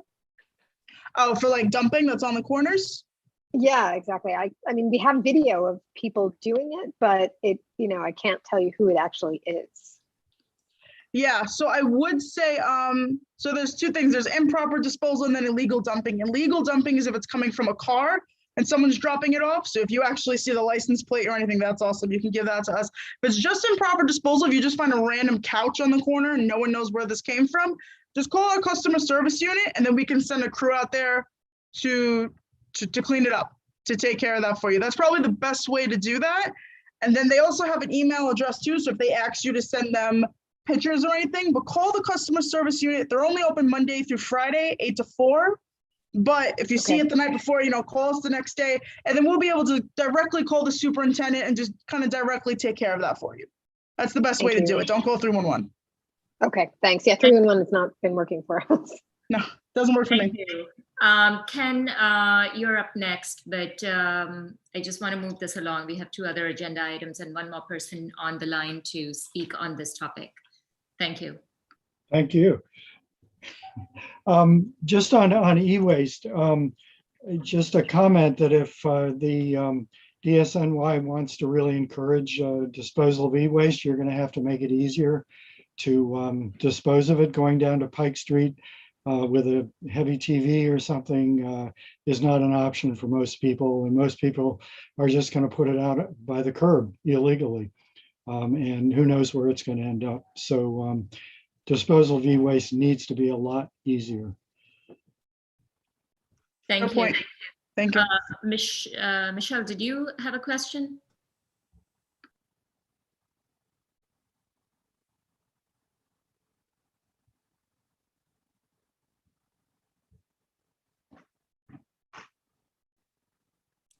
Natasha, you're on mute right now. Thank you. Thank you. I was talking. Okay, thank you. I'm here. Basically, there's a challenge with Morton Williams over on, I believe they're on 63rd Street, and they are dealing with a residential building that's constantly dumping tons of garbage in front of their supermarket, which is causing them to have these challenges. And so just wanted to know how to address that. I've been working with the city council member's office to try to get this resolved. So I'd like some feedback on how we can work together to solve this problem, because it's a lot of garbage and it also leads itself to all the issues and circumstances that has been addressed during this meeting today. Thank you. Yeah, for sure. Actually, it's just slightly hysterical to me because so you're sending me about that location. So is Cindy from Councilmember Rosenthal's office and April from the Borough President's office. Yes. So it's really fun that I get it 3 times a day. And I have been sending it over. So we did an inspection earlier in the month and they didn't find any conditions, but they did speak to the property owner. I sent it over. Cindy sent it to me today, actually. I sent it back over for our enforcement unit to send somebody out there, and flagged it for the for the district superintendent. So I'm hoping that we can get out there when we see it. I apologize, we have a slight backlog for enforcement, but hopefully we will get out there and see it as it's happening and be able to issue a summons. So I apologize that that's not been, I see the pictures, it looks ridiculous. I don't understand what's wrong. And with it's been repetitive. And so I just, would like some type of, response for, for the management. It's also a quality of life issue. So I hope we can get this resolved soon. Thank you. Thank you, Michelle. Thank you, Marissa. Is there anything else, Marissa, that you would like to say before we move on to our next speaker? Just thank you so much for having me here tonight. Thank you for being here. Is Andrew Hoyles on the call? Hello, yes, I am. Hi, Andrew. I believe Andrew is here from DSNY to talk about the curbside composting reboot. Right. So if you could just give us a quick update on that. Sure, yeah, thanks everyone. Thanks, I know you're all pressed for time, and thanks Marissa for all your updates from the agency regarding cleaning and collection. So hello everyone, my name is Andrew Hoyles. I'm the Senior Manager for Composting Outreach and Education with the Bureau of Recycling and Sustainability at Department of Sanitation. So I work on the Curbside Composting program and our composting education and outreach related to our some of our other composting initiatives that are operated by the department. I'll try to fit all this in as quick as possible, but folks should be aware of two things. One, that curbside composting service was suspended due to COVID budget cuts in 2020. And we at the department restarted the program in a new way with direction to restart this program in this new way in October of this year. So curbside composting restarted as a sign-up model or an opt-in model where buildings that were interested had to go on our website and then put in a form and submit that form that they're interested. And once we received enough interest from a community board, we would be able to operate collection vehicles for composting. So some of the announcements that were made earlier on this call, did announce that CB7 in Manhattan will reach that threshold of signups, and they will be receiving curbside composting service starting in December. The first full week of December, on December 6th, is when buildings that signed up for curbside composting at nyc.gov/curbside composting that were that provided the correct information, we will be in touch with them and informing them what their specific collection day is and that they're receiving service. Okay, so I think that just to be clear, if you did not sign up, then you would not be your building would not be receiving service. And signing up, is a very specific process where we need, any resident in a 1 to 9 unit building can sign up for the service. But if you live in a building that has 10 or more units, so what we consider to be high rises, we need your building management to sign up for you. Okay, the building management has to sign up because effectively there is building staff, either a building super, a managing agent, or the property owner of that building.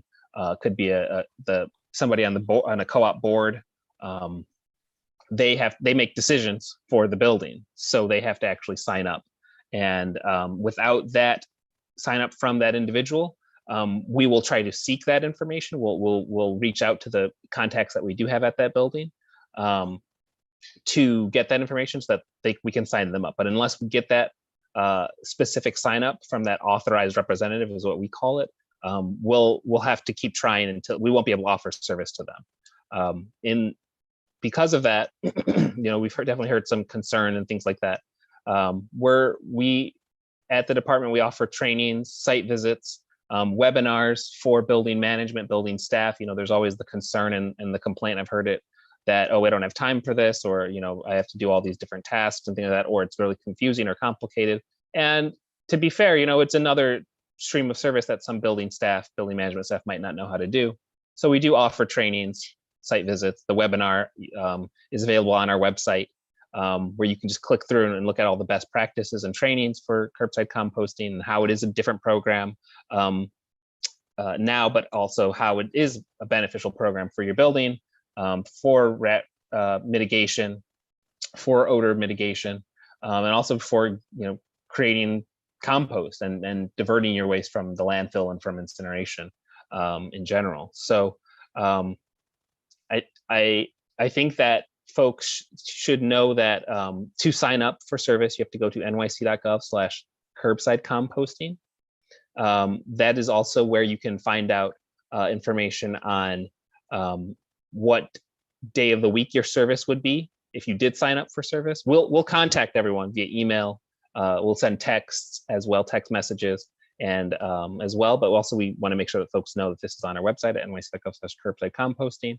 And when service starts on December 6th, or the week of December 6th, more of, if there are other questions, certainly I can be reached at my email, ahoyles@dsny.nyc.gov.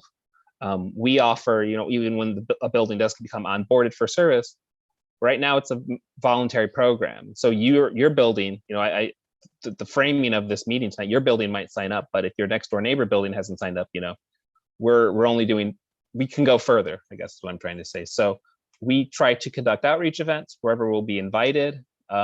We'll also do outreach events at public locations like subway stops or at parks or in public areas. We were really trying to get the decision makers here. We certainly do work with schools and get the children as well, but children aren't the ones signing up for the service for their buildings. We want to get the person who can sign up for service. We will also hold any type of tenant presentation. So if you do have a co-op board and they need to be convinced, so to speak, I will be there. Somebody on my team will be there to present to them on the benefits of the program, but also just what are some of the myths that are out there, and what are some of the best practices for this service. Some folks have had this service before, and when it was canceled, it was like a very big shock. What am I supposed to do with my scraps now? Also, some buildings won't sign up because it's a voluntary program. So we also, I just want to make sure this is clear, offer support through the food scrap drop-off network. There are close to 200 food scrap drop-off locations around New York City. You can go to nyc.gov/drop food scraps to find one near you. And those are locations where the resident themselves just goes to the drop-off. It could be at a community garden. It could be at a farmer's market. And you drop off your food scraps, and it's less convenient, I guess, than going down to your brown bin in your building, but it is another way to divert your scrap from the landfill. And so we really want to support that as well. Thank you. So yeah, I'm happy to have my email shared, and you can send me questions. And I know you're tight on time, so if there is questions, it's allowed, but if there's not, please just shoot me an email. Thanks so much. Thank you. Anyone with a question for Andrew? I don't see any hands up. Okay. So Peter has his hand up, and so does Oh, I'm sorry. Yeah, okay, Peter. Sorry, Andrew, thank you for your service, and really looking forward to the return of the organics. Has there been any outreach to the buildings that had previously been participating? I've heard that there has not, and that seems like a natural. I look at you're getting just started again, but please keep that in mind. And if we can be a partner with you on any of this, we really want the organics to be successful in our neighborhood. Thank you. Certainly, and yes, we have. We certainly have reached out to. That was our first sort of audience that we reached out to. It was the sort of we think of as low-hanging fruit. And for everyone's understanding, we did send anyone who was eligible to sign up. We sent them a mailer, a piece of mail that had the link and everything to the sign-up form. But I hear you also. There's a lot of there's a lot of other things going on. So maybe people missed the email, maybe it went to their spam box. But yes, definitely we'll make sure that we're re-hitting that list, that group of people. Thank you. Thank you. Does Michelle have a question? Yes, thank you very much for having me. So my question for the organics program, thank you for your presentation, Andrew, is is the program moving forward, since it's volunteer at the moment, with incentives or, educational to get people excited about participating, how to encourage, owners of buildings to be engaged? Will there be any type of resource fair that can be done in conjunction to encourage more participation? And then forward, is there a push to make this mandatory? Thank you. Sure, try to write down all your questions. So incentives, yeah. I mean, primarily it's an additional stream. If this isn't an incentive off the bat, then I don't know what it is. This is other community boards don't have this program, and that's just point blank an incentive that I really honestly believe, as far as somebody who has the ability to take their scraps to their brown bin in their basement or right outside versus going 3 blocks across town on a Tuesday morning at a drop off. I think that's a huge incentive for this program, for residents, for building management, to entice their residents that, hey, this is a building that has this service, that we actually care about the city's programs that are being offered. I think that's something that should be held on to. As far as there are two audiences. There's the building staff and building management, and we have definitely offered trainings for them. The workshop that I was framing earlier, that is both something that we'll do in person and do as site visits, where we will talk to the building staff and train them soup to nuts on how curbside composting works, how issues are managed, how troubleshooting of issues goes about.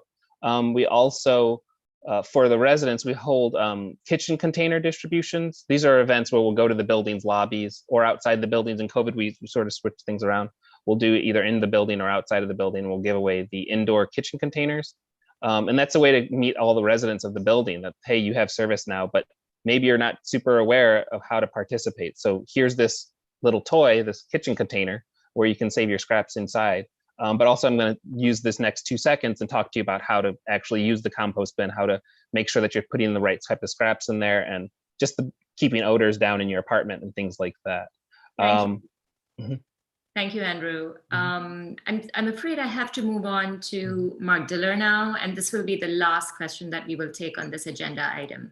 Thank you. Mark, if you could be brief. I doubt it.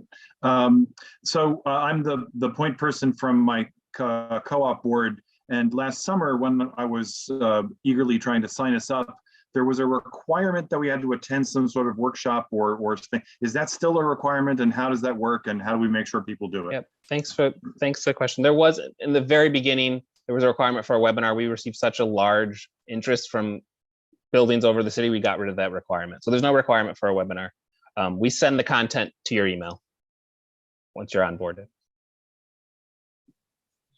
Thank you. Thank you so much, Andrew, for being here tonight. I'm really rooting for you, and I'm really rooting for the curbside composting to be back and to be successful and to expand as much as possible. I'm afraid we have to move on to the next item. We had a very lengthy discussion on this topic, but Barbara and I are going to work on a resolution about the sanitation topic, and we will circulate it to the board in the next day or so. However, right now we have to move on to our second topic, which will be an update on the Boat Basin dock house. Many of you will remember that we actually had a 2-hour-long meeting on this on the item of on the topic of the Boat Basin renovation back in June, I believe. And so today's topic is just related to the dock house, and it's going to be a brief presentation, including Q&A on just an update about the dock house. So is Julia Melzer around? Yes. Hi, good evening, everyone. Hi, So yeah, I'll turn it over to our design team pretty quickly, but just as a brief intro, I'm the project manager from EDC. we're designing and will be constructing this project on behalf of Department of Parks, who's also joining us this evening. So there are, a partner agency in this. So again, we had a good productive meeting in June, got some feedback on the projects, some of which will be discussed this evening as it relates specifically to the dock house. So I'll turn it over to our project manager from our design team from Moffitt and Nichol, Stephen Freck. Hi, everyone. Good evening. So seeing you again from December and June was the last time. And with me is Vidit. We're not sitting together. So I'll share my screen if that's possible. I And just made you co-host, so you should be able to share screen right now. very good. Yep, there it is. Okay. So thank you. So as Julia mentioned, we've done some additional work on the dock house. And so I'd like to show you what that is. So the nature of this deck that I'm showing you is essentially like kind of a comparison of what we showed you in June of 2021 and some of the changes. This slide just indicates basically, the fundamental nature of the construction and the goals of what we're trying to achieve has not changed, but the appearance of the dock house has changed, been tweaked somewhat. So Vidit, if you'd like to take it from here. Sure, thank you, Stephen. If you can go to the next slide, great. I'd like to start off by saying that in concept, the design of the building has not changed much since the last time it was presented. It is still an elevated building with a band of windows along the top, mostly opaque on 3 sides and opening up to the riverside. I'll briefly highlight 3 key developments since the last presentation that we're going to see in the following slides, which were based on stakeholder feedback. First, we slightly increased the building setback from the esplanade to provide a little bit more breathing room at the marina entrance. Second, we introduced a slope to the roof of the building, sloping up from east to west. And third, the cladding system has been revised to simplify the overall material palette and use the primary material to unify the various building's components. So here we're looking at the floor plans, lower level on the left and upper level on the right. While the floor plan of the dock house remains largely unchanged from the last presentation, we've made some optimizations, including relocating the wheelchair lift to the southeast corner of the building, which allowed us to nip and tuck the outdoor decks and reduce the overall footprint of the structure. Next slide, please. These are the building elevations that were presented in June. Next slide, please. And these are the revised building elevations where you can see how the roof slopes up from east to west. I'll just mention here that the overall height of the building is unchanged from what was presented in June, and the roof slopes down from that maximum height. Here you can also see if you go back, sure.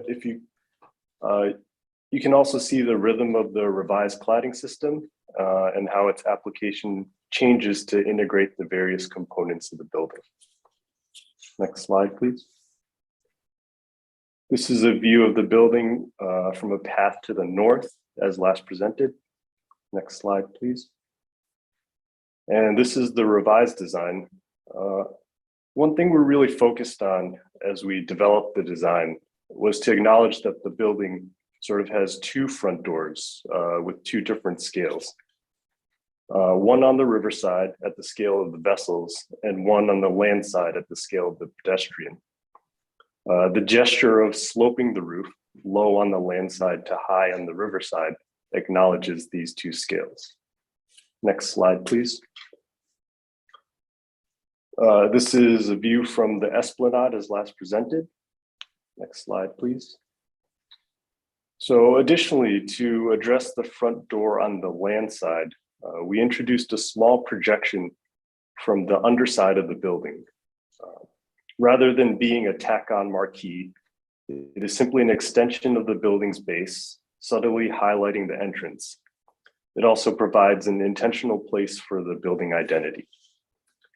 You can see more clearly here the rhythm of the fiber cement cladding system, where we're referencing the timber decking of the marina piers. Also seen is how the material encompasses the whole building and adjusts to become a screen to accommodate various building components like the vision windows below and the band of translucent clear story windows above. Next slide, please. This is a close-up view of the Landside Entrance as presented in June. Next slide, please.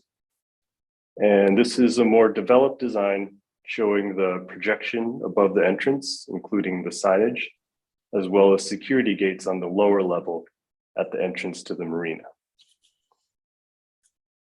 Under the building, for the ceiling, we're applying a metal panel soffit system as an effort to keep the space as clean and simple as possible.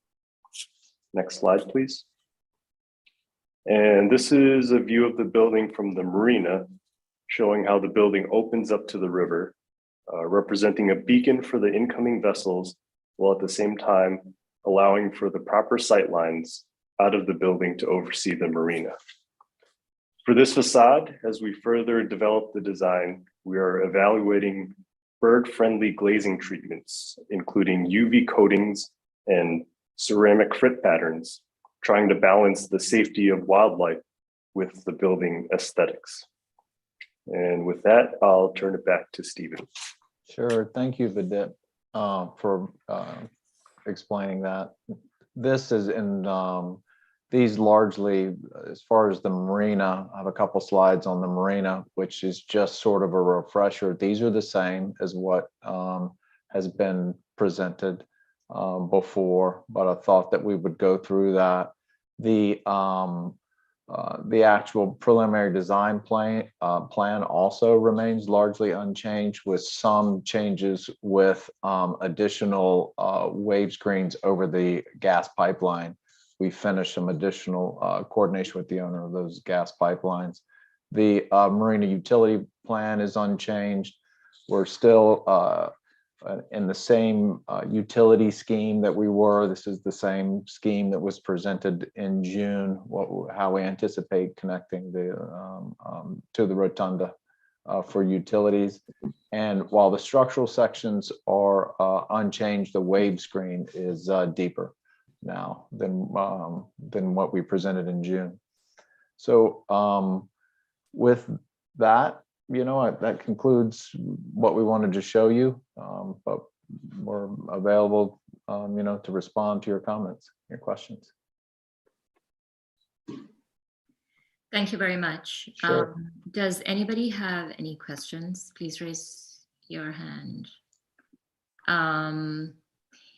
In the interest of time, I think we'll just go around once to all the, to everyone. Ken, I see your hand is up. Okay. I have a more general construction question.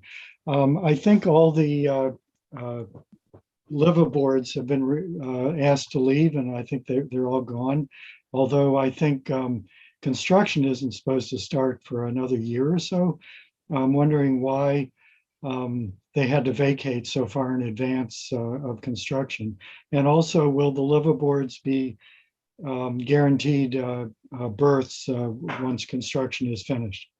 Well, I can certainly answer the first part. So basically, we couldn't design and build it fast enough before it, was no longer safe to occupy. So there's a concern, our inspection, additional inspections regarding, the safety of the marina as it is.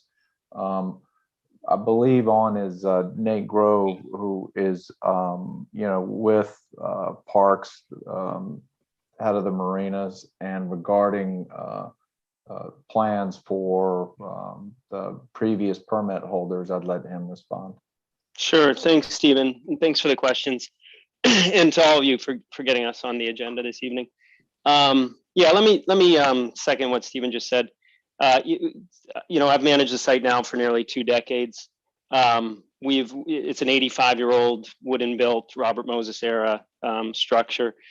And we really extended the life of that about as long as anyone could or would in their right mind do so. So, you know, all's well that ends well. You know, we watched it deteriorate. We did what we could to maintain it, but at a certain point, for safety reasons, you just, in good conscience, can't keep rolling the dice like that.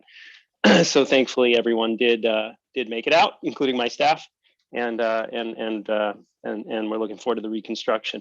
In terms of future permits, yep, we've communicated this to the community, to the electeds, that all permit holders who are in good standing will get first rights of slips to come back. I just want to remind people that we're taking questions about the dock house, and we're really not discussing tonight any other peripheral things having to do with this project. So please keep your questions to that. Thanks. Thank you, Barbara. I thought Ira Michnik had his hand up.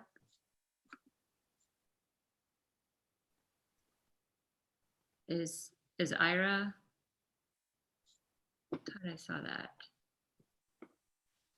that.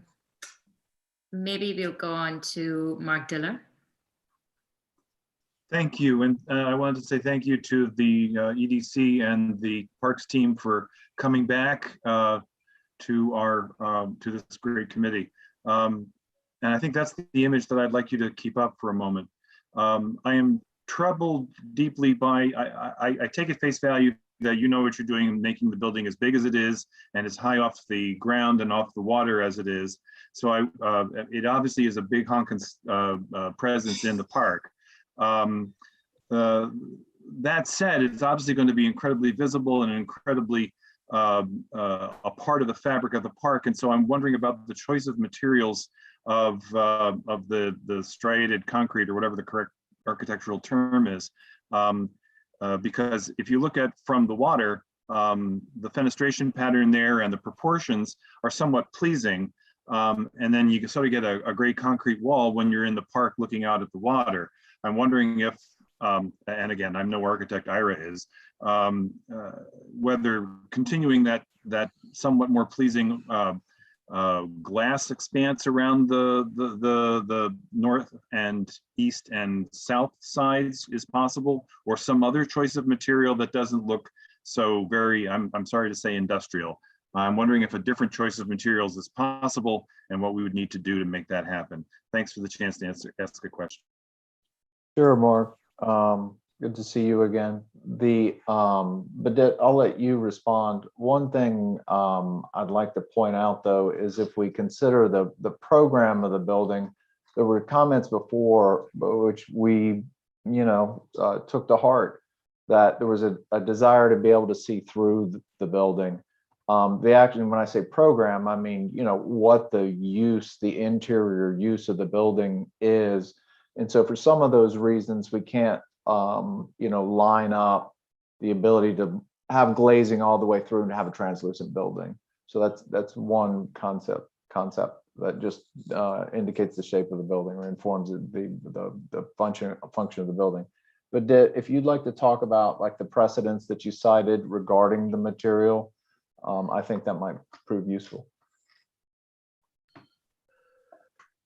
Sure. I think, we've explored a number of materials, and we have to sort of balance the performance of the material and the aesthetics. So I think that our sort of concept was that the building is part of the marina, and we wanted to reference the marina with a material that is similar in aesthetics, but a high performing material.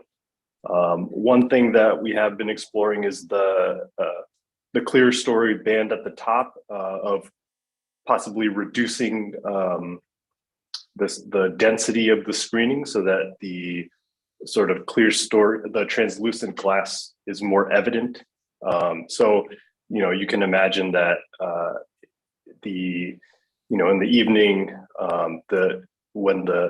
when it's dark out, that top band will kind of have a glow to it. but it's, you know, it's not clear glass. So it's kind of just providing light into some of the spaces that don't require windows. And yeah.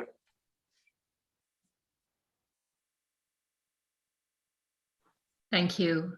I think Ira has his hand up. Yeah, finally, I'm on. Thank you. Okay, I find this building a rather peculiar juxtaposition to the rather remarkable rotunda building, which you don't even realize is a building, but has great solidity. This thing, sorry if I sound like some of the other people who've listened to lately, I'm an architect. This thing wants to be light and airy. This thing is neither heavy nor airy. It's really clumsy. You want to have the clear story, but yet you put the clear story at such a height that you don't take effective advantage of it. You have this open terrace on the lower level, but the columns are so big that you read the columns and not that this thing floats above the water.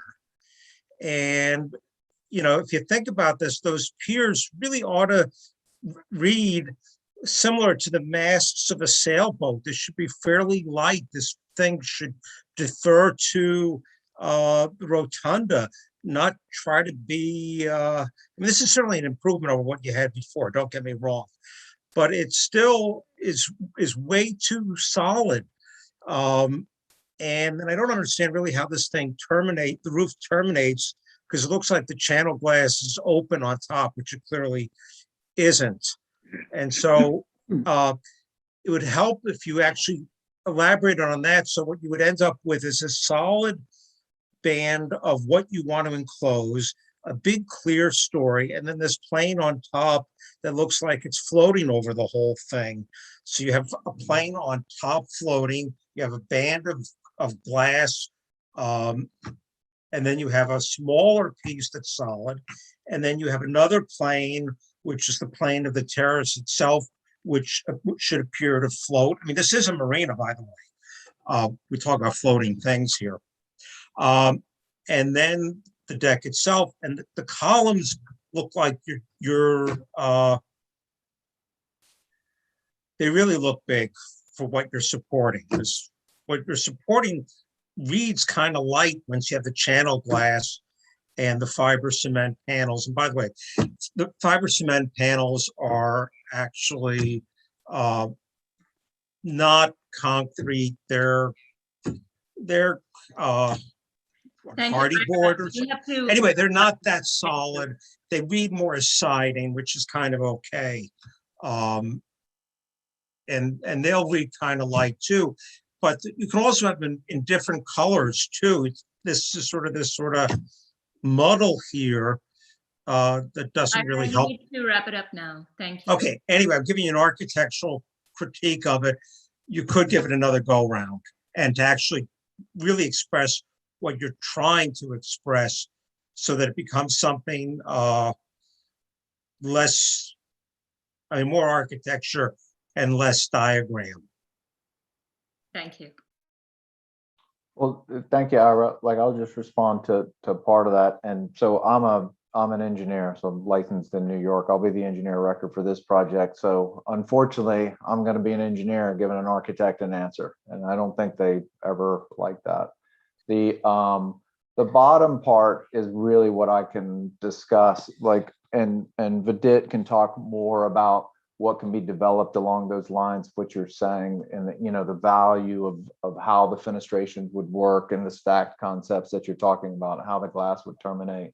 But one of the things is, as you know, like, we're developing this in a high energy V zone, floodable V zone. So the wave actions here, and one of the primary objectives of the project is to offer a resilient, long-term, durable, climate-adjusted solution. So one of the tenets in the design is the bottom of the structure is designed to have multiple load paths. So it's designed to have some redundancy. And during the flood event, the chance of an impact of one of those columns is significant.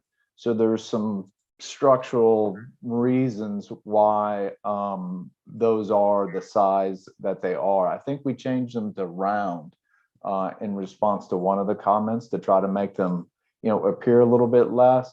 But the engineering is driving the density of what you're seeing below, the elevation of the dock house. Vidit, if you want to respond to any of the other, comments on how we could further develop the design. Absolutely. I really appreciate the comments. And, as an architect, you have to sort of balance, I would love nothing more than to make this look lighter and more open. But we sort of have to balance, what's going on in terms of the program inside the building, as well as complying with the energy code that gets more strict with, every passing year.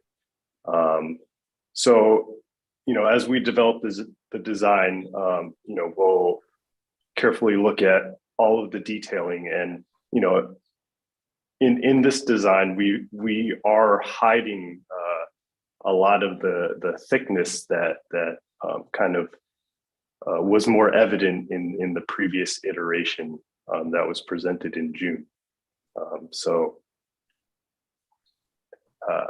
Yeah, I think that's it. Yeah. I just want to say one thing.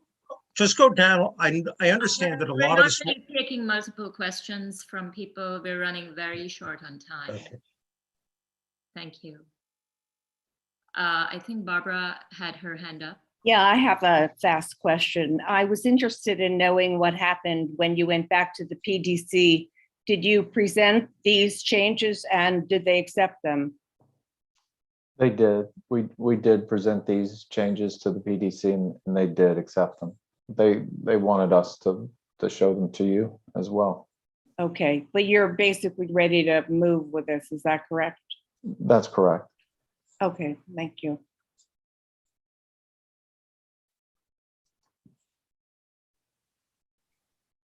I don't see any other hands up. So I think what we had decided was to, Ira, I think your hand is up again.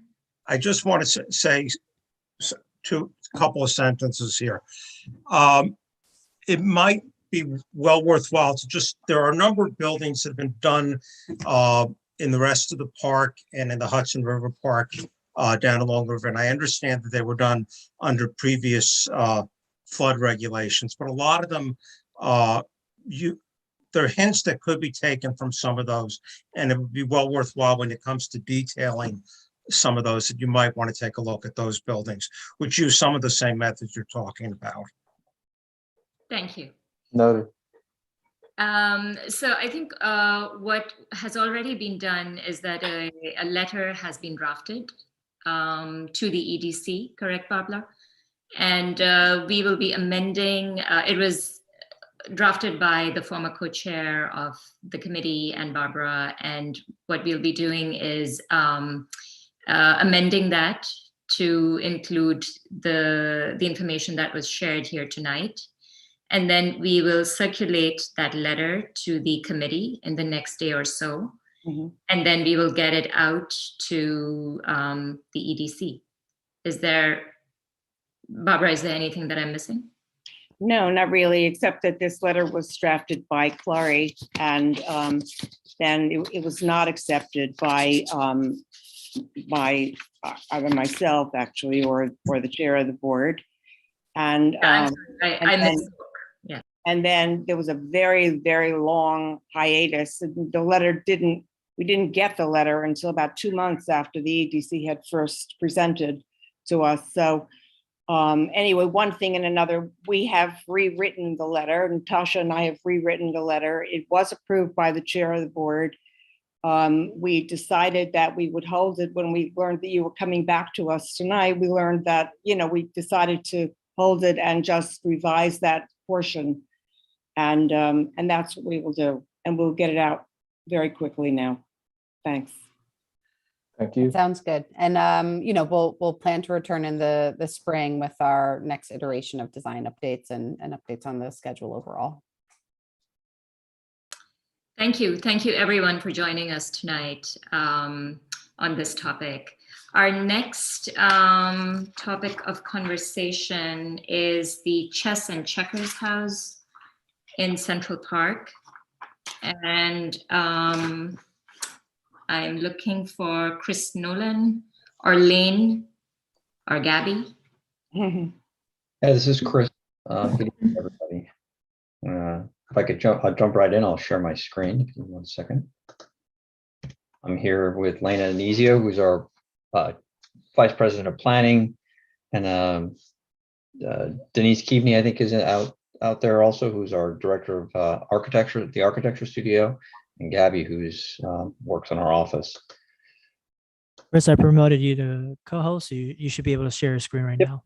Everybody can see the screen then. Just getting situated. Thank you. So again, I'm Chris Nolan. I'm the Chief Landscape Architect with the Central Park Conservancy. I'm also the Central Park Administrator. I'm here with our team to present a project in the south end of the park, just below the 65th Street Transverse Road, the Kinderberg and the work on the Chess and Checkers House. Project has really 3 focuses. One is to recreate the Kinderberg, which was at one time the park's largest rustic structure in its original design. It lasted till about the 1940s. Create a much needed public restroom from a public amenities perspective inside the Chess and Checkers House. This area of the park has no public restrooms. And then lastly, to make all of these accessible, kind of a universal design, universal accessible route up to this. It's at a high point in the park, and it's in and of itself a challenging thing, and I'll get right into it. Kind of situate everybody again, just below the 65th Street Transverse Road. It's kind of directly connected to our recent work at the Dairy, which we did a comprehensive core and shell restoration and interior renovation, made that accessible. And when on the presumption we will on the completion of this project, there'll be an accessible route from the southeast corner of Grand Army Plaza up the Close East Drive to both the Dairy and the Chess and Checkers and the Kinderberg. And again, there's an important relationship with the public restroom. The Dairy is a small structure, has never had any public restrooms. It'll actually add a much needed public restroom in this area. A little bit of history, and I'll move through this quickly. All of this is in an area in the park referred to as the Children's District, which originally consisted of the ball ground, which became the park's first playground, Heckscher Playground, a carousel as a historic element, the ball players' house, which is now a concession building, which was once a public facility. The Kinderberg here on the east side of the drive. There was once also a children's cottage, which was a public restroom at one time right here, and the relationship to the Dairy. The Kinderberg was originally the park's largest and most intricate rustic structure. It's at a high point on top of the rock. As you can see, the set of steps, those steps exist today. There's just under 14 feet of elevation change between the adjacent path and the rock crop that was built.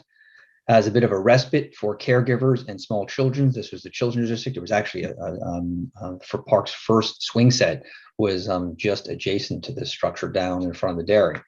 And it was built as this very intricate structure full of benches and tables for caregivers, parents, or to kind of step away out of the activity of the park. It's really beautiful. This is a shot aerial view of the 1930s. This lobe was part of the 59th Street Pond, was actually filled in to construct Woolman Rink. You can see that 1930s, the structure, I don't know, was much of, you can kind of zero in there. Looks like much of the detail was lost, but essentially the footprint and the rustic structure existed. This was the original wooden carousel building, the Dairy, and you can see the relationship with this up at this beautiful rock high point. 1944, this picture's from, it was lost of sometime between the late 30s and the early 40s. The structure was lost. It was just open as a big open brick paved terrace. And then in the 1950s, early 1950s, an in-house parks design constructed the Chess and Checkers house, left the plaza completely open, but the footprint of the plaza, the small retaining wall, which kind of creates the flat spot on top, the plinth, exists as it did in the original park. There were some benches. Interestingly, It's almost exactly the same structure except scaled as the modern carousel building. It was also built the same vintage. So the existing conditions. The Chess and Checkers house essentially exists as it always has. It was built as an open air pavilion. It didn't originally have heat. We added the gas heat in the 1980s when we did some work. The doors opened up to provide some level of programming. And the dimensional lumber pergola that you see there today was actually designed and built by the Conservancy in the early 1980s to create some sense of kind of grounding to the Chess and Checkers building. And as you can see, the little retaining wall exists that'll need to be repaired. But the hex pavers which were put in, we believe when the structure was built, are now heaving. They need to be redone. The wood pergola is actually well past its useful life and needs to be replaced. Benches, checker tables are all kind of cracked and need to be repaired. The structure itself, it's a brick structure. It's sound shape. It needs to be cleaned, repointed. The roof will be replaced and kind of in kind. The cupola, the windows and doors will go back as they originally were, which is essentially this without the steel grates. We've been using the facility related recently to COVID. We have provided programming up there. It's kind of an unusual structure because it has no public restroom. Most of the programming happens outside. We launch tours from there. We answer questions. The principal question we get is, where's the public restroom? And we got to tell people it's actually down and away and over and underneath. The closest public restroom is over at Heckscher Playground. And has never really been a tremendously successful programming space for us. Our primary visitor center in the park is over at the dairy. The outside space is really much like the whole park itself. Program is really about being outdoors. The chess and checkers tables are popular, both in informal uses. We can actually get chess, checkers, and other board games through our programming. We'll loan them out. They can use the tables that are there. People sit there, eat lunch, read books. We also run significant chess programming. All of that happens outdoors. We bring tables in, set them up, and it happens out of doors. Very, very popular through the warm summer months. Our proposed improvements. The upper elevation is an original 1866 elevation of the Kinderberg as it was designed. The existing condition below, generally speaking, it's a little larger scaled, but the Chess and Checkers Pavilion will actually kind of be referential to the kind of covered piece of the Chess and Checkers of the Kinderberg as it was originally built. And our proposal is essentially to wrap in its original footprint, building on that original design, wrap the Chess and Checkers structure around with a replica of the original rustic structure. You can see our model. There actually will be more benches, same amount of chess and checker tables inside. There'll be modern steel posts, wood edges with the laid-in chess and checkers tables. Interestingly here, some of the rustic benches will actually look out to allow people the kind of panoramic views of the park and the children's district. Work on the facility itself. Again, I had mentioned concrete will be clean, the masonry will be clean, the doors will be replaced in kind without the steel grating. The roof will be replaced in kind, it's a slate roof, and the cupola will be replaced in kind. Indoors, and this is the big, most significant improvement we're proposing.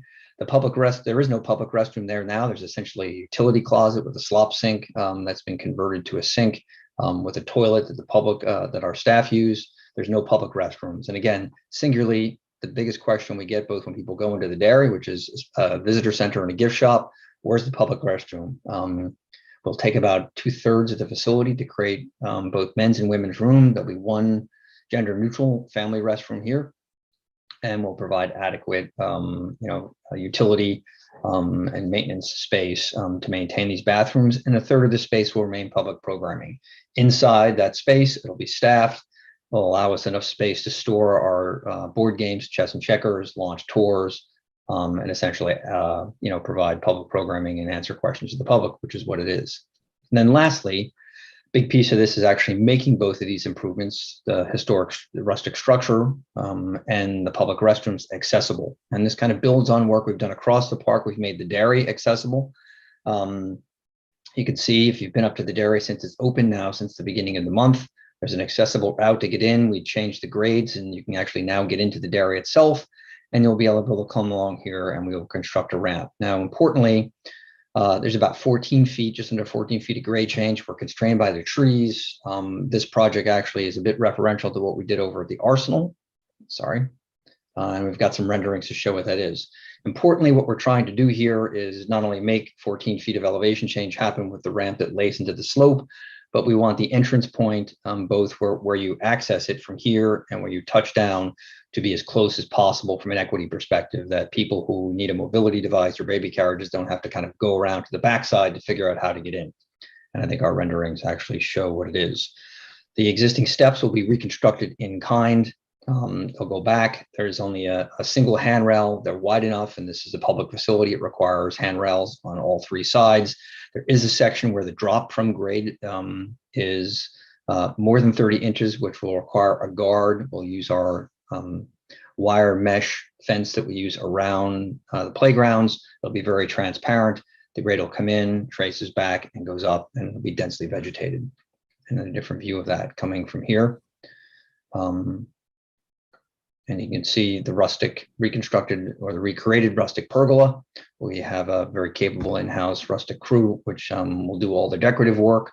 There'll be some retaining walls that need to be built. They'll be concrete structurally, but clad with very kind of simple bluestone panels, densely vegetated, handrails on both sides, which is a code requirement, and it goes up and in.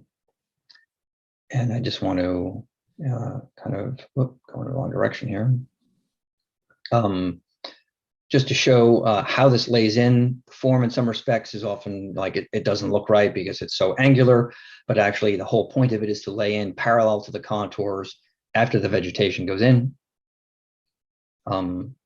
It primarily becomes, just kind of blends into the landscape, which is our whole thing. And that's everything. I'd be happy to answer some questions. Project, we hope to get approval and begin construction and get it completed by the end of 2022.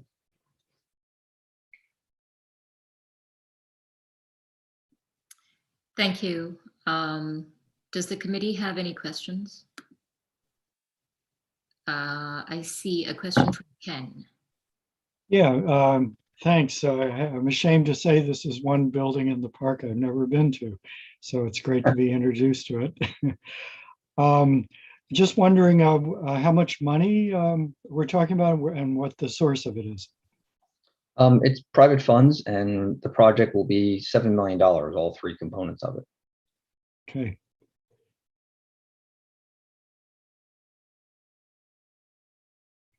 Are there any other questions? Barbara?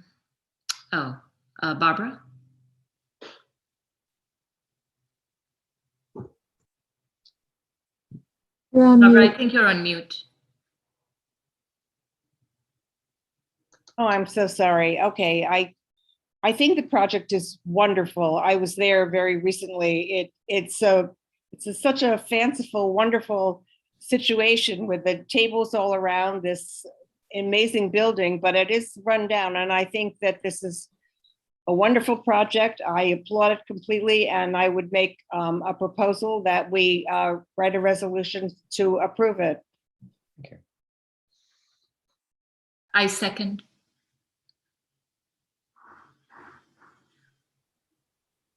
Should we take a vote?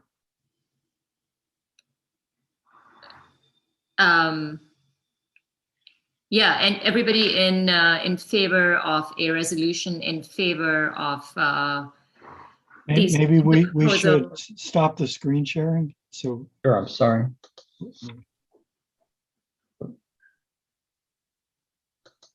Yeah, thanks, Ken. Mm-hmm. So everyone in favor of a resolution to push these changes through, please raise your hand. I'm raising my hand. I don't think I can raise it twice.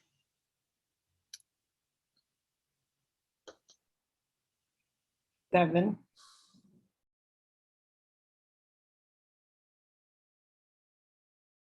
Seema, you're not a committee member, are you? Okay, so. No, I'm not. Sorry about that. I thought this was. No, that's okay. So committee members 6. Anybody opposed?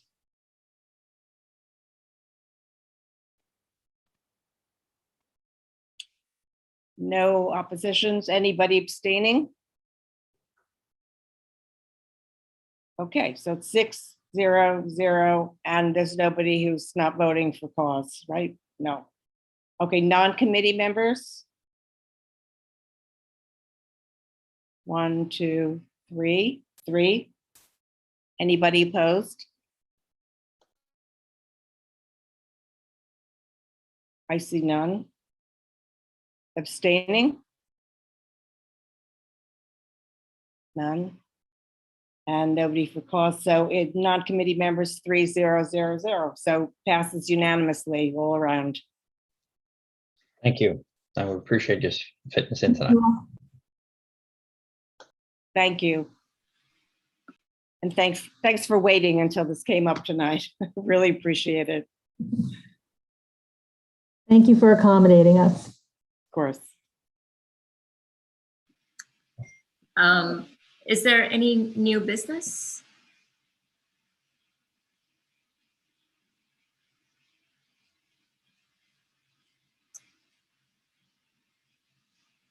I don't think so.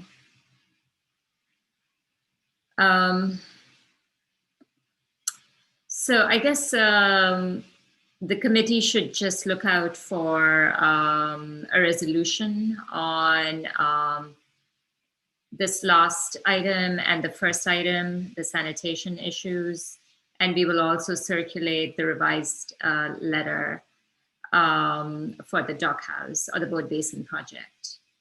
Am I missing anything else? I think you did incredibly well tonight. Thank you. Thank you. Thanks, everyone. Okay. Okay. Night, everybody. See you next month. Bye-bye. Bye. Bye-bye.